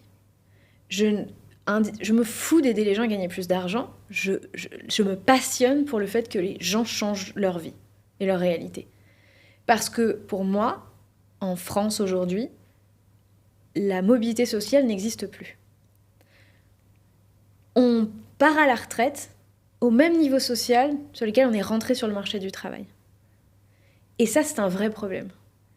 Parce que si la promesse d'ascension sociale n'est plus remplie par la société, parce que impôts, parce que facteurs économiques d'inflation, parce que peu d'augmentation des salaires, parce que tout plein de phénomènes, en gros, tu auras le même type de bagnole, tu auras le même type de vacances, tu auras le même type de maison. Enfin, tout ça, en fait, du moment où tu rentres sur le marché du travail au moment où tu sors. Parce qu'entre-temps, évidemment, tu auras fait des enfants, tu te seras marié, tu seras divorcé, machin et tout. Donc, en vrai, tu auras à peu près le même niveau de vie. Moi, c'est cette équation qui me gêne profondément. Donc, je cherche pas à ce que...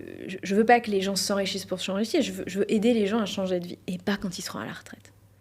Donc, c'est vrai que en ça, je suis un peu atypique, parce que je pousse les gens à faire plus. Le mieux que rien, c'est pas trop mon délire. Donc, quand les gens me disent un livret A, c'est mieux qu'un compte courant, ah bah oui, merci, on est d'accord. Mais c'est mieux que rien. Le compte courant, ça rémunère 0. Le livret A ou des fonds en euros en assurance vie, ça rémunère un peu plus. Le livret A, 2,4 en ce moment. Les fonds euros, on va être à peu près pareil ou un chouïa plus. Et effectivement, c'est mieux que 0, donc c'est mieux que rien. Là, on est d'accord. Mais quand on joue au game du mieux que rien, à la fin, on gagne mieux que rien. Et moi, c'est pas le game que je joue et c'est pas le game que j'essaye de faire jouer aux gens qui m'écoutent. J'essaye de faire prendre conscience aux gens qui m'écoutent qu'il y a mieux que le mieux que rien et que, effectivement, qu'est-ce qui empêche les gens de passer de 3% à 8% sur une assurance vie? Comment on le fait de manière correcte? Bon, ça, c'est une première chose. Mais les gars, si tu commences avec 10 000, que tu le places à 8%, je fais ça dans une de mes conférences. Il te faut combien de temps pour avoir 2 000 € de revenus passifs par mois? C'est un truc un peu game changer, tu vois. Ma courbe à 40 ans, elle y est toujours pas. Parce que tu commences avec 10 000. Donc la bourse, c'est chouette. Les intérêts composés, c'est chouette, mais c'est lent. Et les gens se projettent pas sur un changement de vie à 40 ans. Les gens, au max, ils se projettent sur un changement de vie à 10 ans. au max. Et c'est mieux si c'est moins de 5 ans quand même. Et donc, je fais de l'éducation financière premium ou high level parce que je m'adresse aux gens qui veulent toucher les étoiles. Et je suis ravie aussi d'aller choper entre les deux les gens qui seraient contents d'aller choper les étoiles, mais seraient aussi juste contents d'avoir un petit peu moins, parce que je vais très mal le dire, le truc de Saint-Exupéry. Mais quand tu vises les étoiles, voilà. Viser la lune et au pire, vous arrivez dans les étoiles. C'est ça, merci. Je ne me rappelle jamais de la vraie citation, mais c'est à peu près ça. Et donc moi, je leur montre la lune, et eux et moi, on sera très heureux s'ils arrivent dans les étoiles. Et c'est... Tu vois, donc c'est vrai que j'ai toujours un petit pincement quand je dis « Ok, c'est cool, mais du coup, tu peux aller au next step, tes nièces. » Et en vrai, c'est même pas de l'argent que tu as le mieux à leur transmettre. Tu le sais. Ah bah ça va être toutes mes connaissances. Exactement. Après, ça reste pas mes filles, entre guillemets, oui, c'est mes nièces. Ce qu'on a le mieux à transmettre à des enfants, c'est rarement de l'argent. Ouais, non, complètement. C'est l'éducation financière. Soit tu vends du poisson, soit tu apprends à pêcher. Et vaut mieux apprendre à pêcher. Et les enfants, que ce soit les tiens, tes nièces, etc., tous les enfants, vaut mieux leur apprendre des choses sur l'argent que finalement leur transmettre un patrimoine. Donc soyez plus soucieux de parler d'argent en famille. Ça commence là. Juste parler d'argent en famille. Exprimer les choses. Et pour ça, il faut manger en famille. Bon, bref, faut pas dériver sur le sujet de la parentalité, mais... Donc, on parle. Nous, on sait que Lucas, notre fils, même si on s'assit jamais avec lui pour expliquer des trucs sur un tableau, il va tellement capter nos conversations que ce serait une normalité pour lui d'entendre parler d'argent, d'investissement, tous les calculs qu'on fait au quotidien. En fait, ça l'imprègne. Et c'est une normalité. Et c'est une normalité qu'on parle d'argent. Et ça n'a rien à voir avec le fait qu'on soit à Dubaï ou ailleurs, ou si demain on va ailleurs. C'est que pour lui, ce serait une normalité d'entendre parler d'argent, que papa et maman parlent d'argent, que maman, qui est une femme, parle d'argent, prenne des choses en main, fasse des choses. Et donc, ça, c'est la meilleure chose qu'on puisse transmettre à un enfant. Pour certaines personnes, ça nécessite quand même de travailler soi-même sur sa propre relation à l'argent avant déjà d'être capable d'en parler.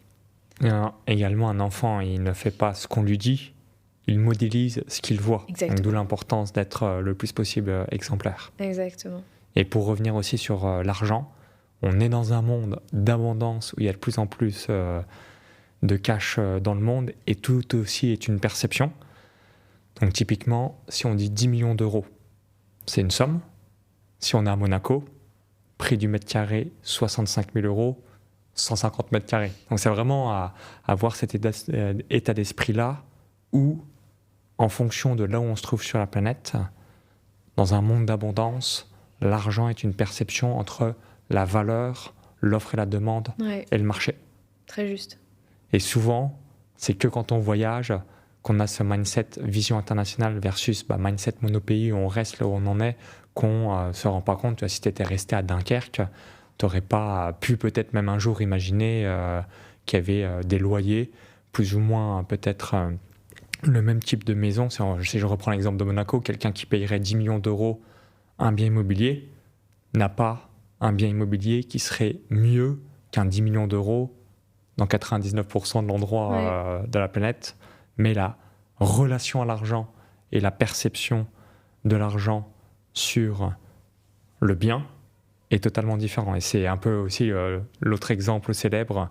T'achètes une bouteille d'eau dans un hypermarché, si tu as payé 30 centimes, on va dire, 33 centilitres.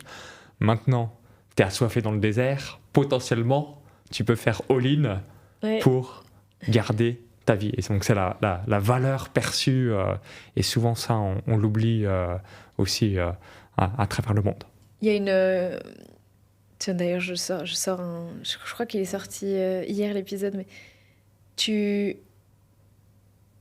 Alors, attends. Faut que je me rappelle. Le prix, c'est ce que tu payes. La valeur, c'est ce que tu obtiens. Parfait. Je l'ai bien dit. Quel est le meilleur investissement que tu aies fait dans ta vie jusqu'à présent ? Tu peux donner peut-être un exemple financier et un autre exemple non financier, mais qui est peut-être raccord Bah, à l'argent. on, on l'a dit beaucoup de fois, donc globalement, tous les investissements que j'ai faits sur moi ont été... c'est les meilleurs, c'est les meilleurs. Est-ce que toutes les formations, les accompagnements, les coachings que j'ai achetés étaient top? Non, il y avait un peu de plus, un peu de moins. Je fais un aparté aussi. J'ai quand même plus appris avec toutes ces formations qu'avec mes 5 années d'études à Sciences Po. Donc à un moment, remettons les choses. Arrêtons de dire que c'est un monde d'arnaque, etc. Enfin, si ça marche pas, souvent avant tout, c'est parce que vous n'avez rien fait pour que ça marche. Mais j'ai appris énormément plus de choses pratiques qui m'ont servi évidemment à changer ma vie dans des formations que à Sciences Po. L'investissement qu'on a fait le plus rentable à ce jour, c'est notre première laverie. C'est pour ça que, en fait, quand on a investi... Comment ça s'est passé? Au moment où on achète notre 3e immeuble, le propriétaire de cet immeuble, il a 2 appartements et 2 cellules commerciales. Elles étaient exploitées par les propriétaires qui décident d'arrêter leurs activités. C'est le cas d'une séparation, donc qui décident d'arrêter leur business. Elle est coiffeuse, elle veut faire la coiffure à domicile. Lui, il a cette laverie, il décide que c'est le temps de passer à autre chose. Bah nous, la laverie, elle nous intéresse. Elle nous intéresse parce qu'on a tellement de Airbnb qu'on va venir laver notre linge ici. Et puis ça nous intéresse parce que c'est un business qui ne nécessite pas de salariés et ça nous titille depuis un petit moment de voir ce qu'on peut faire avec. Il se trouve qu'on fait un petit peu un hold-up parce qu'on est un peu novice dans la valorisation d'un fonds de commerce. Et on fait une proposition qui est acceptée et qui, aujourd'hui... c'est une exception. C'est une exception. Vraiment, on fait un hold-up. Donc, on rachète ce fonds de commerce 3 000 €. D'une laverie qui fait 3 000 € de chiffre d'affaires par mois. Alors, elle en fait un peu moins. Elle en fait un peu moins. Elle en fait 20 000 au déclaré, 20 000 par an. Mais elle a un potentiel, quoi. On a fait x2,5 sur le chiffre d'affaires en un an, x4 sur la marge.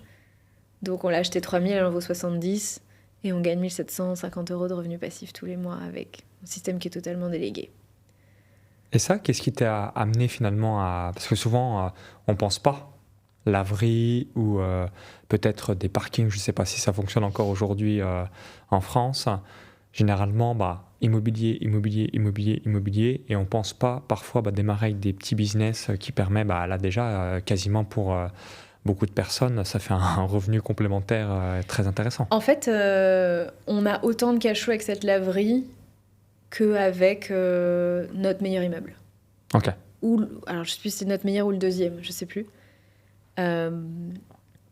Pour un capital investi de 3 000, plus un emprunt de 20 000, parce qu'il y avait des choses à améliorer et à changer dans cette laverie, donc 23 000 €. Une laverie moyenne hors grande agglomération, ça va se racheter entre 20 et 40 000, donc 30 000 en moyenne. Donc, intensité capitalistique très faible, 30 000 € au départ, et t'as le même niveau de cash flow qu'avec un immeuble. Donc là, on s'est dit, pourquoi on fait encore de l'immobilier? Je vais enchaîner les laveries.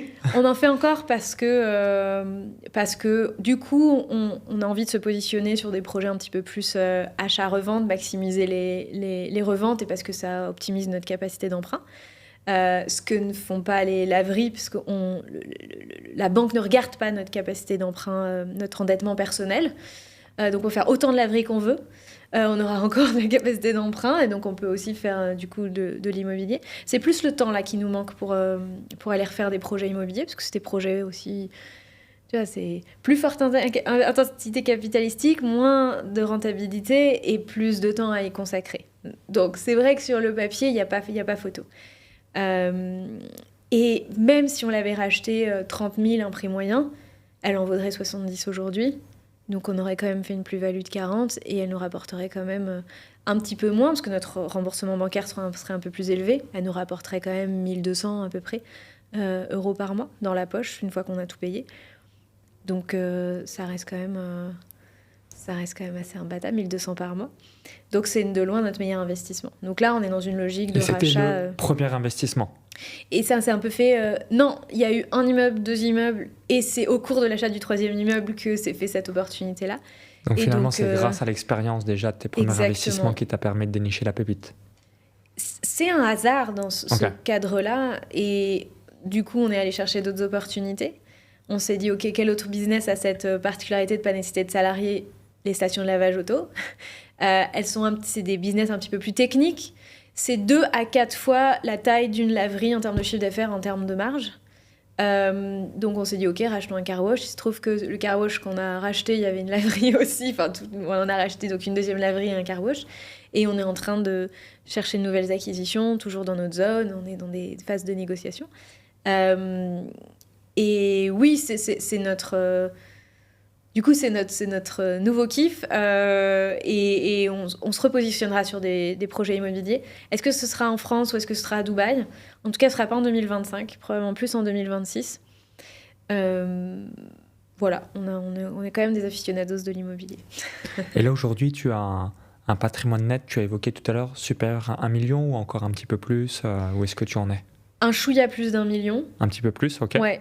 Et ça, tu l'as bâti en 5 ans, 3 ans, 4 7 ans? 4 ans. Ouais, donc du coup, c'était quand même relativement rapide. Ouais. Moi, j'ai mis 8 ans, passer de 0 à 1 million d'euros de patrimoine. C'est le plus dur. Ensuite, 3 ans de plus pour passer de 1 à 2, donc 11 ans. Ensuite, 18 mois de plus. T'inclus tout de ton patrimoine, y compris le patrimoine financier dans... Ouais, alors là, je parle patrimoine financier net, Ouais, ok. mais en excluant la valorisation potentielle de l'entreprise. C'est vraiment... Ouais, Là, comme tu le disais, elle va pas bah, forcément voilà, grand-chose. je pars du principe, non, mais Non, parce que nous je autres, pars ouais. du principe que ça Ouais. vaut zéro, même si ça vaut pas zéro. Mais là, aujourd'hui, à 10%, bah, je serai en mesure d'avoir 400 000 euros de revenus passifs nets. Ouais. Après, c'est un petit peu différent parce qu'entre crypto, bourse, c'est plutôt des augmentations de capital. Bitcoin, Ethereum et tellement la fluctuation du cours. Il y a juste la partie immobilier. Villa Costa Rica, donc j'ai payé 1 253 000 $ le 26 janvier 2024. Tu l'as payé cash? Ouais, à chaque fois j'ai payé comptant avec les bénéfices de mon entreprise. J'ai aucune dette, donc j'ai un potentiel avec 4 millions de lever des sommes relativement importantes. Mais je pense que c'est mon côté sécuritaire. Il y a une phrase que je répète en permanence. Ouais. L'immobilier sans effet de levier, c'est nul à chier. Ok. Dans un langage... Mais je comprends. L'immobilier sans emprunter, c'est nul à chier. En fait, tu as des rendements pourris quand tu payes cash un bien. Il faut investir avec de la dette quand tu peux lever de la dette. Alors, c'est pas forcément simple quand tu investis à l'étranger. Ouais, il faut savoir qu'un immense atout de la France, et à mon sens, c'est le seul pays, taux fixe versus l'étranger, c'est les taux variables. Et deuxième élément, bah, comme tu le sais, au moins 30% d'apport, plus... Moi, je ne suis pas un expert jusqu'à aujourd'hui dans l'immobilier, donc je préfère être focus sur mon entreprise et finalement créer cet effet de levier. Oui, mais ça ne te demande pas d'être expert que de faire un emprunt, tu vois, d'adosser un emprunt à un bien immobilier. Parce que finalement, c'est le même projet, c'est juste que tu lui adosses de la dette. Et donc, du coup, ça fait levier sur ton, sur ton cash. Parce que là, tu as immobilisé. En fait, pour simplifier pour les auditeurs, imaginons que ton bien il vaille 1 million. Là, tu as immobilisé 1 million qui te rapporte X. 90 000 $ à l'année. Alors, même, arrondissons à 100 000. Ouais, okay. 10%.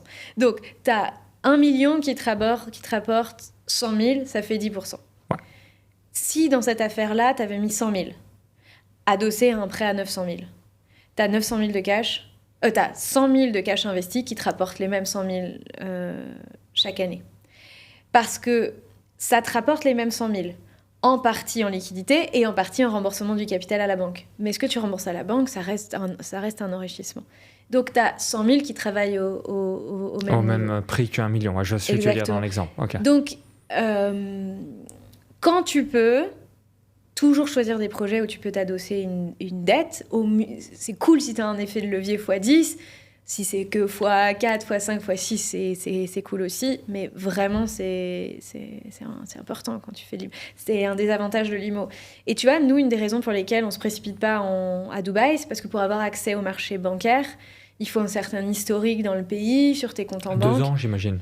1 an, il se dit qu'à partir de 6 mois, ça peut, si vraiment tu as des comptes super bien sympas et tout. nous, de toute façon, pour plus des questions de timing, on fera ça en 2026. Mais donc, on prépare déjà l'idée que nos comptes soient d'équerre et qu'on puisse avoir le maximum et mettre le minimum d'apport si on veut investir ici. La seule exception qu'il puisse y avoir à ça, c'est quand tu fais des projets d'achat-revente. Parce que donc c'est bien de pas immobiliser ton cash plus pour des raisons de trésorerie, mais au final, l'horizon de sortie est tellement court que tu peux aussi te permettre de payer cash, tu fais ton opération et tu ressors. Il faut pas avoir de problème de trésorerie entre les deux. Le mieux étant d'adosser de la dette, et avec tout ce que tu n'as pas mis dans ton bien, tu le places à 8% par exemple. C'est vraiment bien de jouer sur les deux tableaux. Et c'est là où, tu vois, la culture américaine valorise la dette. Alors, elle fait juste pas trop de distinction entre la bonne dette et la mauvaise dette, mais il y a vraiment cette culture de grossir avec de la dette. Et je te donne des exemples. Aux États-Unis, t'achètes un bien, il est loué par des locataires, tu l'achètes, t'augmentes le loyer. Donc t'as augmenté la rentabilité. Complètement. Tu peux faire deux choses. Alors, ça peut-être...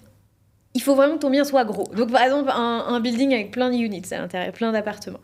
T'as augmenté tous les loyers, t'as augmenté ta rentabilité. Tu le revends à un autre investisseur, juste en 2 mois après, juste parce que t'as augmenté la rentabilité, le type le récupère avec une meilleure rentabilité, tu fais un flip et tu fais une opération d'achat-revente. Mais mieux que ça, t'as augmenté tous tes loyers, t'as augmenté la rentabilité de ton bien. Tu vas voir la banque et tu lui demandes de te refinancer la différence. Donc, mon bien, maintenant qu'il a une meilleure rentabilité, il vaut plus 1 million, il vaut 1,2 million. Donc, je veux plus que vous me prêtiez de l'argent sur 1 million, je veux que vous me prêtiez de l'argent sur 1,2 million. Donc, merci, rabouler les 200 000 de différence, et toi, tu les intègres dans... Et la banque te donne 200 000 euros de liquidité, parce que tu as fait refinancer un bien qui a une plus grosse valeur. Parce que la valeur de ce bien-là n'est pas sur les mètres carrés, c'est sur la rentabilité. Tu l'as amélioré, ton bien a plus de valeur, tu vas le refaire refinancer à la banque te donne 200 000 dans l'exemple que je t'ai donné. Ça n'existe pas en France. On a demandé à plein de banquiers, ils nous disent ça peut exister, mais il faut vraiment passer des stratosphères, tu vois. C'est certainement des gros montants, j'imagine. Peut-être dans les dizaines de millions, centaines de millions, là, certainement que c'est possible. Et aux États-Unis, tu vas te refaire financer des biens comme ça. T'achètes, t'améliores la rentabilité, tu te fais refinancer par la banque, tu peux garder le bien, mais la banque t'a refilé des liquidités, enfin t'as reprêté de l'argent en plus. Formidable. Et pour rebondir, comme je suis résident en Estonie, est-ce que l'exemple de la Villa Costa Rica, tu penses que j'aurais pu le faire aussi, ou finalement, j'aime renseigner, mais peut-être que je pourrais le faire, mais uniquement en Estonie? Parce que... D'emprunter à l'étranger, peut-être que... C'est un peu compliqué partout dans le monde. C'est un peu compliqué partout dans le monde. En tout cas, pas avec 10% d'apport à mon avis, mais peut-être... Là où tu as raison, ce qui est plus au lieu de mettre simple, 100%, je peux mettre 30%, voire max 50%. Ce qui est plus simple, c'est de faire financer un bien en France quand tu es non-résident. Donc tu habites en Estonie, tu empruntes en France, les banques françaises vont te prêter, elles vont te demander des conditions un petit peu plus importantes, souvent un apport plus important que si tu étais résident fiscal. Ça, c'est pas très compliqué. Par contre, effectivement, et ça c'est un peu partout dans le monde, même si j'ai pas la prétention de connaître tous les systèmes, quand tu veux faire financer un bien à l'étranger, et même dans l'Union européenne, il y a cette problématique de garantie pour la banque. Concrètement, si tu peux plus rembourser ton prêt, comment je récupère et quand le bien est à l'étranger, évidemment, sauf à ce que ce bien ait des accords, donc pourquoi pas dans l'Union européenne, mais les droits sont différents, les droits de la propriété sont différents, et comment est-ce que ta banque, elle peut mettre en place une hypothèque par exemple sur un bien qui est à l'étranger, et faire valoir cette hypothèque en cas de... Et c'est là où, n'ayant pas un réseau bancaire intégré en Europe et une législation immobilière intégrée en Europe, même sur l'Europe, ça va poser problème parce que juste la banque, elle ne sait pas comment elle garantit l'argent qu'elle te prête, quoi. Ok. Maintenant, on va faire 2 études de cas. Quelqu'un qui a 100 000 euros à investir et quelqu'un qui a 1 million d'euros à investir. Qu'est-ce que tu lui donnerais comme conseil ? C'est quoi leur objectif ? La personne ne sait pas. Et voilà, j'ai 100K ou alors j'ai hérité d'1 million. Delphine, Qu'est-ce que je dois faire concrètement j'ai 40 ans. Eh ben, je peux pas répondre à cette question Ok. si la personne me répond pas à la question c'est quoi ton objectif? Parce que on peut faire des milliers de choses avec 100 000 euros et je te parle même pas de ce qu'on peut faire avec 1 million d'euros. Donc ça dépend de ton objectif. Je vais pas te répondre la même chose si tu me dis bah je voudrais sécuriser ça jusqu'à ma retraite et le transmettre à mes enfants versus je veux multiplier ça par 10 tu vois, à 2 ans. Donc je peux pas. Et en fait, c'est une erreur fondamentale que font les gens. Typiquement, tu sais, on parlait des... Il y a des bonnes questions et des mauvaises questions. Bah, qu'est-ce que je peux faire avec 10 000 euros est une mauvaise question. Ou qu'est-ce que je peux faire avec 100 000 euros, c'est une mauvaise question. La seule question que vous devez vous poser, c'est j'ai quoi comme objectif dans la vie? Ouais. Ok. Et comment je peux avoir... Je pars d'un point A, donc j'ai tant de ressources financières, j'ai tant de ressources en temps, j'ai tant de ressources en énergie. Et voilà où est-ce que j'aimerais aller dans la vie à tel horizon, idéalement. Bon, mais après, il suffit de connecter les points, quoi. Je suis au point A, je vous projette à peu près le point B. Bon, bah comment je vais du point A au point B? L'investissement sert à ça. Et les gens se disent « Oh, bah, je veux juste faire fructifier mon argent. » On en revient à « Bah, mieux que rien. » Ouais.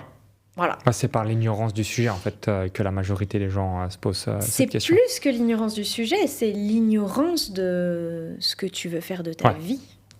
Une totale manque de clarté et de vision pour l'avenir. Et on en revient à un autre sujet qu'on a évoqué, c'est quoi l'horizon des possibles pour toi? Parce que, tu vois, dans mon entourage, j'ai quelqu'un qui est passionné de sport automobile et il se dit un de mes rêves ce serait d'avoir ce modèle-là de Porsche, mais ça n'arrivera jamais. Une autre personne dans ma vie qui dit moi mon rêve sera d'avoir une maison en bord de mer. Je te parle même pas de vue mer, d'avoir une maison dans une ville en bord de mer, tu vois. Mais ça n'arrivera jamais. Et donc si déjà tu pars dans l'idée que la vision que tu as de la vie et juste de la rêverie et non un rêve réel que je vais avoir. Exactement, c'est que de la rêverie. À aucun moment, tu orientes ton cerveau vers une recherche de solution. Le cerveau résout les problèmes qu'on lui soumet. Retenez vraiment ça. Le cerveau résout les problèmes qu'on lui soumet. Ta capacité à réussir dans la vie, c'est ta capacité à poser les bonnes équations à ton cerveau, poser les bonnes questions à ton cerveau. Donc si tu lui dis, ok, maintenant tu changes ta perspective, au lieu de te dire que tu es un grand rêveur, tu te dis, comment je fais en partant de ma situation pour pouvoir avoir une maison en bord de mer? Elle ressemble à quoi cette maison? C'est dans combien de temps? Et est-ce que je peux trouver des ressources pour m'aider à transformer même 1 000 euros que j'ai sur mes comptes en ce que j'aurais besoin pour un apport pour acheter cette maison en bord de mer? Et pouvoir vivre en bord de mer, c'est-à-dire avoir un emploi aussi en bord de mer. Qu'est-ce qu'il faut que je fasse? Donc il faut que je trouve un métier que je puisse faire là-bas, soit en tant que salarié, soit en tant qu'entrepreneur. Il faut que ce métier me rapporte suffisamment ou que j'ai mis suffisamment d'épargne de côté. Il y a plein de configurations. Et là, on va se poser des questions intéressantes. Ok, donc déjà, la question du métier, ça donne quoi? Est-ce que c'est de l'entrepreneuriat? Est-ce que c'est du salariat? Est-ce que dans le salariat, je peux avoir accès à ces métiers-là? Genre coiffeur, par exemple, on peut le faire partout en France. Mais effectivement, est-ce qu'on peut faire développeur dans l'IA partout en France? Oui, à la condition d'avoir un job en remote ou d'être freelance. Ok, donc déjà, ça me donne des orientations. Ensuite, donc, il faut que j'ai combien d'épargne? Aujourd'hui, je mets combien de côté? Est-ce que c'est un levier d'épargne qu'il faut que j'active? Donc, je vais mettre plus d'argent de côté parce que j'ai déjà des revenus suffisants? Ou est-ce que de toute façon, j'ai pas assez de revenus? Et on est une famille de 5, on gagne 3 000 euros à 2. Bon, bah, il y a un problème de revenus si tu veux que tes grands rêves se réalisent. Ok, donc comment je résous mon problème de revenus? Qu'est-ce que je dois apprendre pour augmenter mon salaire? Et en fait, ça retourne toujours en boucle sur les mêmes questions. Et si tu tires le bon fil de questions, les réponses, elles vont venir. Pas instantanément. Comme ça, tu vas pas être frappé par le... Exactement. Mais en quelques semaines ou en quelques mois, il y a plein de choses qui peuvent se dessiner et qui vont sembler réalistes si on les prend petit à petit, pas par pas. Merci Delphine. Donc pour finir sur une dernière question, as-tu une habitude ou un rituel autour de l'argent que tu appliques au quotidien et que tu recommanderais à nos éditeurs, à nos auditeurs? Non. On s'attendait peut-être le rituel, mais te développer et être une meilleure version de toi-même pendant très très longtemps, agrandir ton récipient financier. J'ai tenu un budget. Et c'est vrai que là, depuis qu'on est arrivé à Dubaï, je suis dans une confusion totale avec les comptes ici, les comptes en France. Et on a changement de monnaie aussi, euro versus AED, ça switch le cerveau. On a laissé traîner ça, mais jusqu'au dernier jour, on était concentrés. Enfin, moi, je suivais les budgets au quotidien et j'ai une super application qui s'appelle YNAB, You Need a Budget, YNAB, pour suivre ça.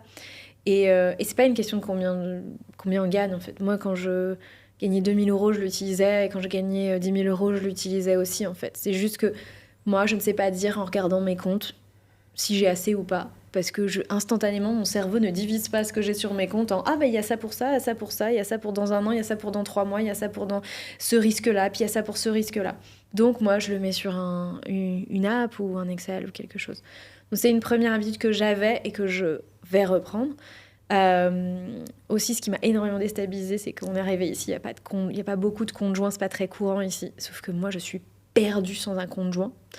J'ai pas envie tous les 4 matins de faire les comptes de qui a dépensé quoi et de faire des régularisations et des trucs et des machins. Donc ça m'a énormément perturbée. Donc si vous êtes en couple, vraiment arrêtez avec ces trucs-là. Ça simplifie énormément la vie d'avoir un compte joint. On va éviter les comptes apothicaires. Ah putain, mon Dieu, mais personne n'a envie de demander l'argent à son partenaire. Enfin, c'est trop relou, quoi. Et l'autre bonne habitude à prendre, c'est d'investir, en fait. Et d'investir dans du mieux que rien. Voilà. Merci Delphine. Donc si vous avez apprécié l'épisode, merci d'avance de liker, partager. Donc dites-nous dans les commentaires comment gérez-vous votre argent. Ça serait intéressant d'avoir votre feedback. Est-ce que vous êtes plutôt un profil épargnant, flambeur, éviteur, etc., etc. Donc dites-le nous dans les commentaires. Et si vous avez apprécié l'épisode, merci une nouvelle fois de vous abonner ou encore de le partager directement à vos contacts ou même à votre réseau. Merci une nouvelle fois pour tous tes conseils. Maxence. Et on va mettre tous les liens de Delphine juste dans la description pour que vous puissiez voir ce que tu réalises pour les prochains mois, les prochaines années. À très vite. Merci à toi.